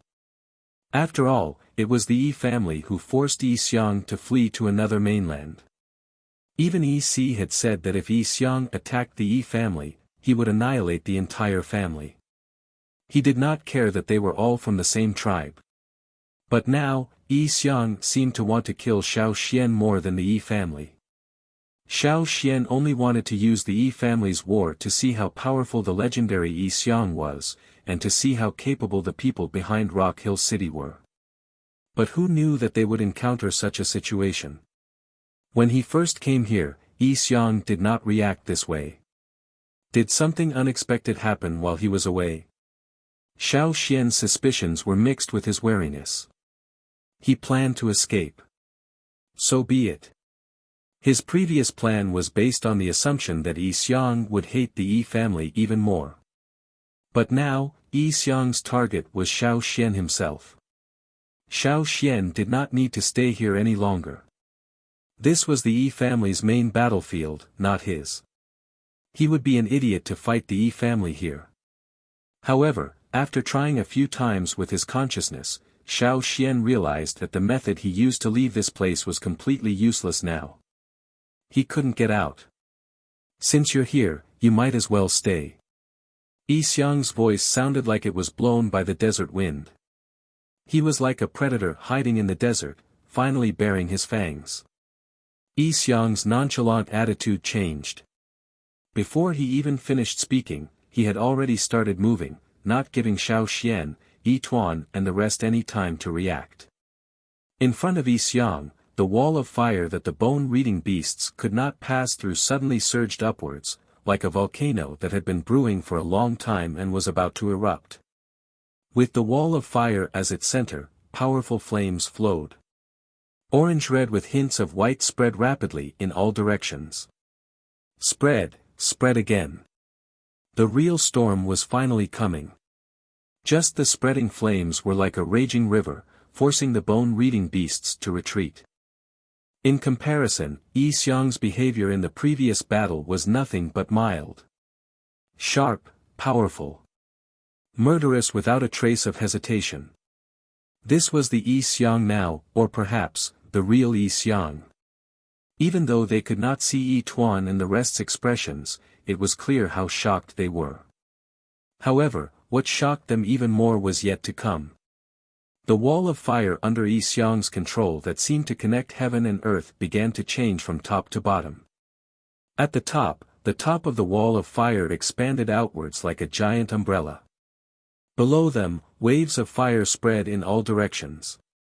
Oh no! Yi Tuan shouted. He's going to trap us all here. Another person beside Yi Tuan exclaimed. Those who came were the best of the Yi family's main branch, or people of high status. If none of them made it back, Yi Tuan did not dare to imagine what would happen to the Yi family. The balance of the royal city was supported by the strength of the 6 tribes. If any of them weakened, the other 5 tribes would turn into wolves and pounce on the weak prey, not giving it time to breathe or rise again. Yi Tuan only had one word in his mind: extermination. Yi Xiang really did want to exterminate the entire family. Yi Xiang had delayed his attack until now because he was waiting for Xiao Xian to come out, then trap Xiao Xian and the Yi family here. Yi Tuan did not know why Yi Xiang targeted Xiao Xian. He only wanted to send the Yi family out. Even if he could only send 1/10 of them out, it would reduce the Yi family's losses. Yi Xiang seemed to have transformed into another person. Although they could not see Yi Xiang's face clearly, anyone who looked at him would feel as though they had encountered a ferocious storm. In the world of darkness, Yi Xiang's wall of fire seemed to envelop the entire world. Retreat! Yi Tuan shouted. But it was too late. They could not leave. The Yi family also realized this. Xiao Xian wanted to run when he saw the spreading waves of fire beneath his feet. But no matter how fast he ran, he seemed to be stuck in the same spot, trapped with the Yi family. The world under the control of consciousness was different from the real world. Just like when Xiao Xian discovered the giant creatures in Eagle Mountain, distance was a blur. Retreat? There was no way out. The umbrella-like fire shield above the wall of fire was already covering them, connecting with the flames beneath their feet to form an enclosed space. Everyone felt a chill run down their spines. They were like prey trapped in a cage, waiting to be slaughtered. Helplessness, powerlessness, despair. Yi Xiang's figure formed by flames became clearer, even his facial expressions were detailed. Everyone's faces could not be seen because of the flames. But now, Yi Xiang's facial features became clearer. They could see the shape of his eyes, nose, mouth and even the slightest movement of his sleeves. It was far clearer than Yi Tuan and the rest's images. That was why Yi Xiang had not used his full strength in the previous battle. He had only defended, not attacked. Yi Tuan and the other two could not harm Yi Xiang at all even with the help of the 100-man formation. Now, they could not do anything to Yi Xiang, unless they used other means. In the dark world, Yi Xiang stood there, his aura strong, cold and domineering. It was as if he was the only one in control of this sealed world, the true ruler. If not for the fact that the Yi family were the ones being slaughtered, they would have instinctively feared Yi Xiang. Unfortunately, this person showed no mercy to the Yi family. This frightened the Yi family, but they could not muster the will to resist. Xiao Xian finally felt like he had dug his own grave.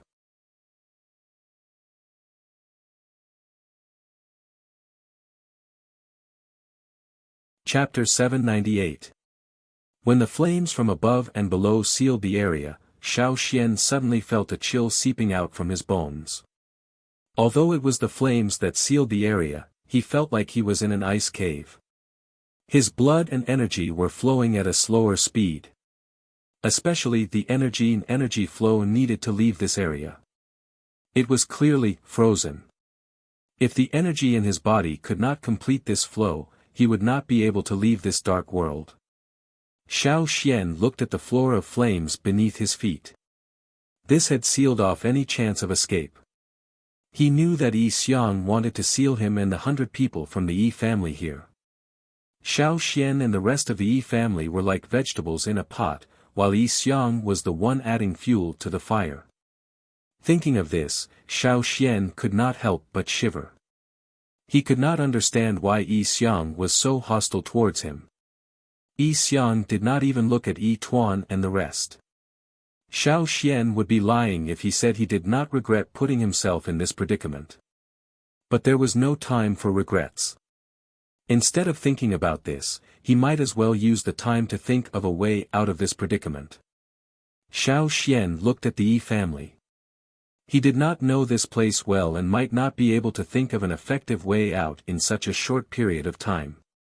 However, the Yi family should be familiar with this place. So, what would the Yi family do in this situation? If the Yi family could come up with an effective plan, Xiao Xian would know what to work on even if he could not replicate the Yi family's abilities. Of course, Xiao Xian would not place all his hopes on the Yi family. He was also thinking hard about how to get out of this predicament. The sealed area was divided into two parts, with the fire wall in front of Yi Xiang as the boundary. Yi Xiang stood on one side while Xiao Xian and the rest of the Yi family stood on the other. However, Xiao Xian was alone and did not have as strong a presence as Yi Xiang.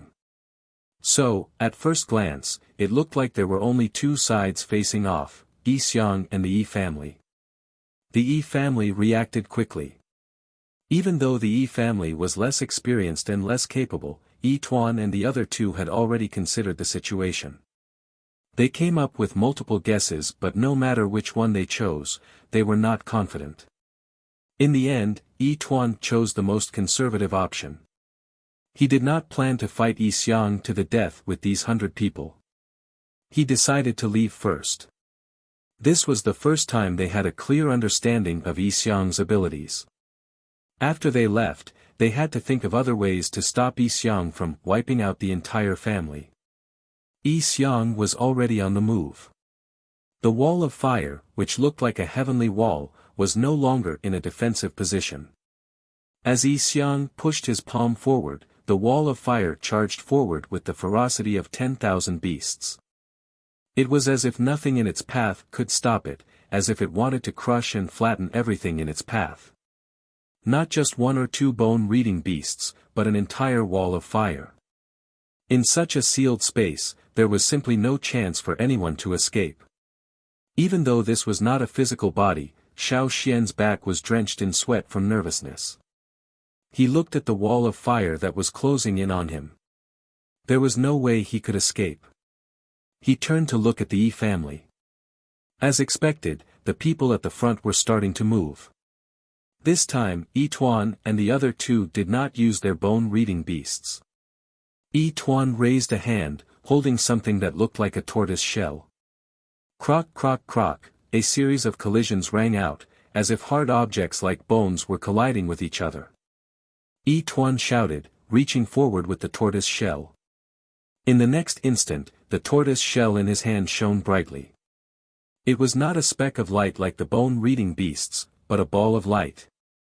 The ball of light shot forward like a shooting star. Along the way, the ball of light rapidly changed. Break! In that instant, Xiao Xian felt as if a mountain was crashing down on him. The pressure on his body was increasing at an alarming rate. Whoosh! The sound of wind whipping the flames seemed to spread to every corner of the world. Even the pressure from Yi Xiang's wall of fire was pushed aside. Rumble! The sound of wind and fire changed into a thunderous roar. Everything around him was shaking. Xiao Xian's entire body was swaying. In his field of vision, endless flames spewed out from the ball of light. The flames intertwined in the sky, and in the midst of the flames, a huge figure rushed out. Xiao Xian stared in shock at the enormous creature. Was that a tortoise? Unlike the tortoises Xiao Xian had seen before, the tortoise that appeared in front of him had a slender body. Its neck and tail were much longer than the tortoises Xiao Xian was familiar with. There were some thorns behind its neck and many protruding thorns on its tail. Its shell was undulating like hills, unlike the snapping tortoise in the Flaming Horns tribe, which had a sharp, jagged back. Instead, it had a heavy feeling like a mountain. Its form was secondary. What shocked Xiao Xian was its size. It was huge. It was almost the same size as the giant beasts Xiao Xian had seen at Eagle Mountain. Yi Tuan's bone-reading beasts could not even compare to a single claw of this giant tortoise. An ancient giant beast. This was Xiao Xian's first thought.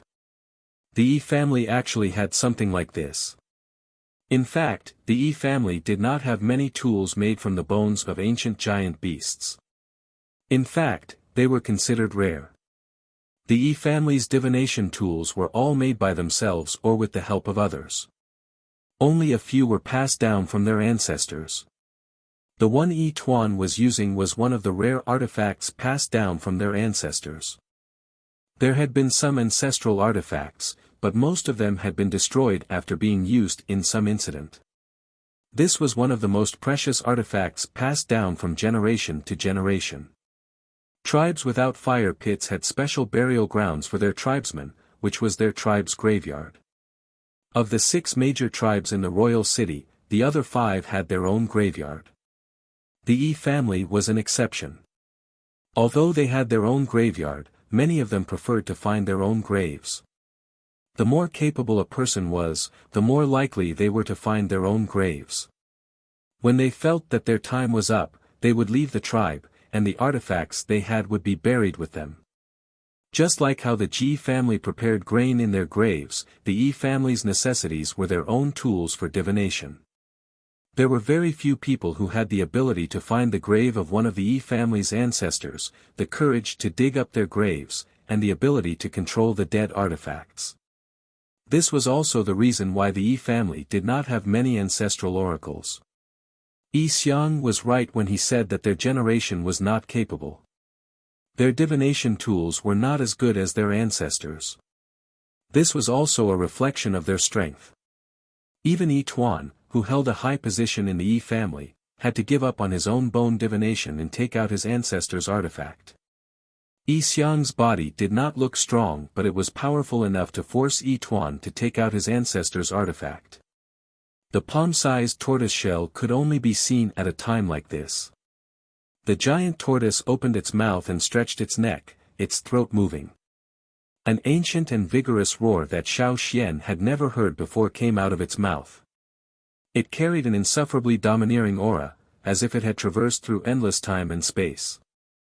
Witnessing this scene with his own eyes was more shocking than anything recorded in any tribe's ancestral records. Along with the roar, an immense pressure seemed to erupt. Xiao Xian felt the pressure around him increase exponentially. A huge force was crashing down on him. Under this pressure, Xiao Xian felt like a grasshopper that couldn't jump up. He could be crushed to death in the next moment. Xiao Xian forced himself to look up, only to see the giant tortoise propping up its four limbs and running forward due to inertia. Then, the moment before it collided with the wall of fire, it raised its two front limbs to block the wall of fire. Boom! The two giant tortoise feet stomped heavily on the ground. The entire tortoise's body shook violently, the flames that made up its body splashing everywhere. As for the wall of fire, it exploded with countless sparks. The sealed flames under the giant tortoise's feet trembled violently as it stomped on the ground.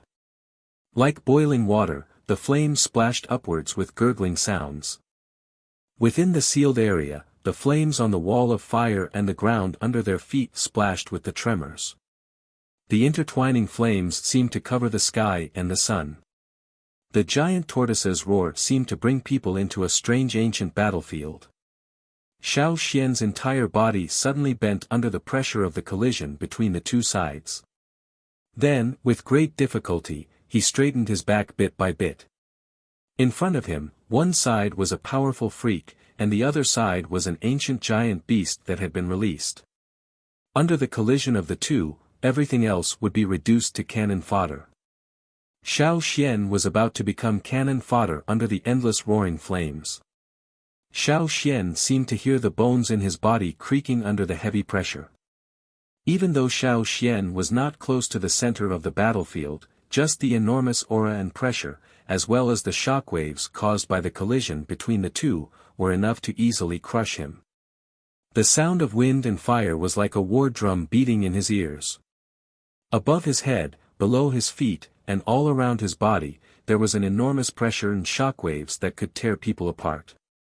His vision was filled with flying flames, densely packed. Xiao Xian could no longer see the giant tortoise's figure clearly. He felt as if he was standing in the middle of magma at the mouth of a volcano. Scorching heat waves were rolling all around him. Strong winds whistled, like red-hot knives hanging on his body. Every breath he took was like a fire burning in his nasal cavity. It was as if all the pores on his body were wide open and steam was spewing out. The pressure around him was still increasing. The pressure his body could withstand was about to exceed its limit. If this continued, Xiao Xian would only have one outcome, death. Unless he could forcefully hack out a sliver of a chance to live under such enormous pressure and energy fluctuations. He had to think of a way. The Yi family's countermeasure was to use the giant tortoise to resist Yi Xiang's wall of fire. Xiao Xian, on the other hand, had to think of a way to survive, not to mention leaving. Should he use the bone-reading beast like the Yi family? Xiao Xian did not have a bone-reading beast, but he had an ancestor. You're tuning in to the Han Li's Wuxia Chronicles YouTube channel. We're so grateful for your support, and don't forget to subscribe to join us on this incredible journey through captivating stories. Your generosity through donations truly makes a world of difference, as it's the primary source of revenue that allows me to expand and enhance this channel for you.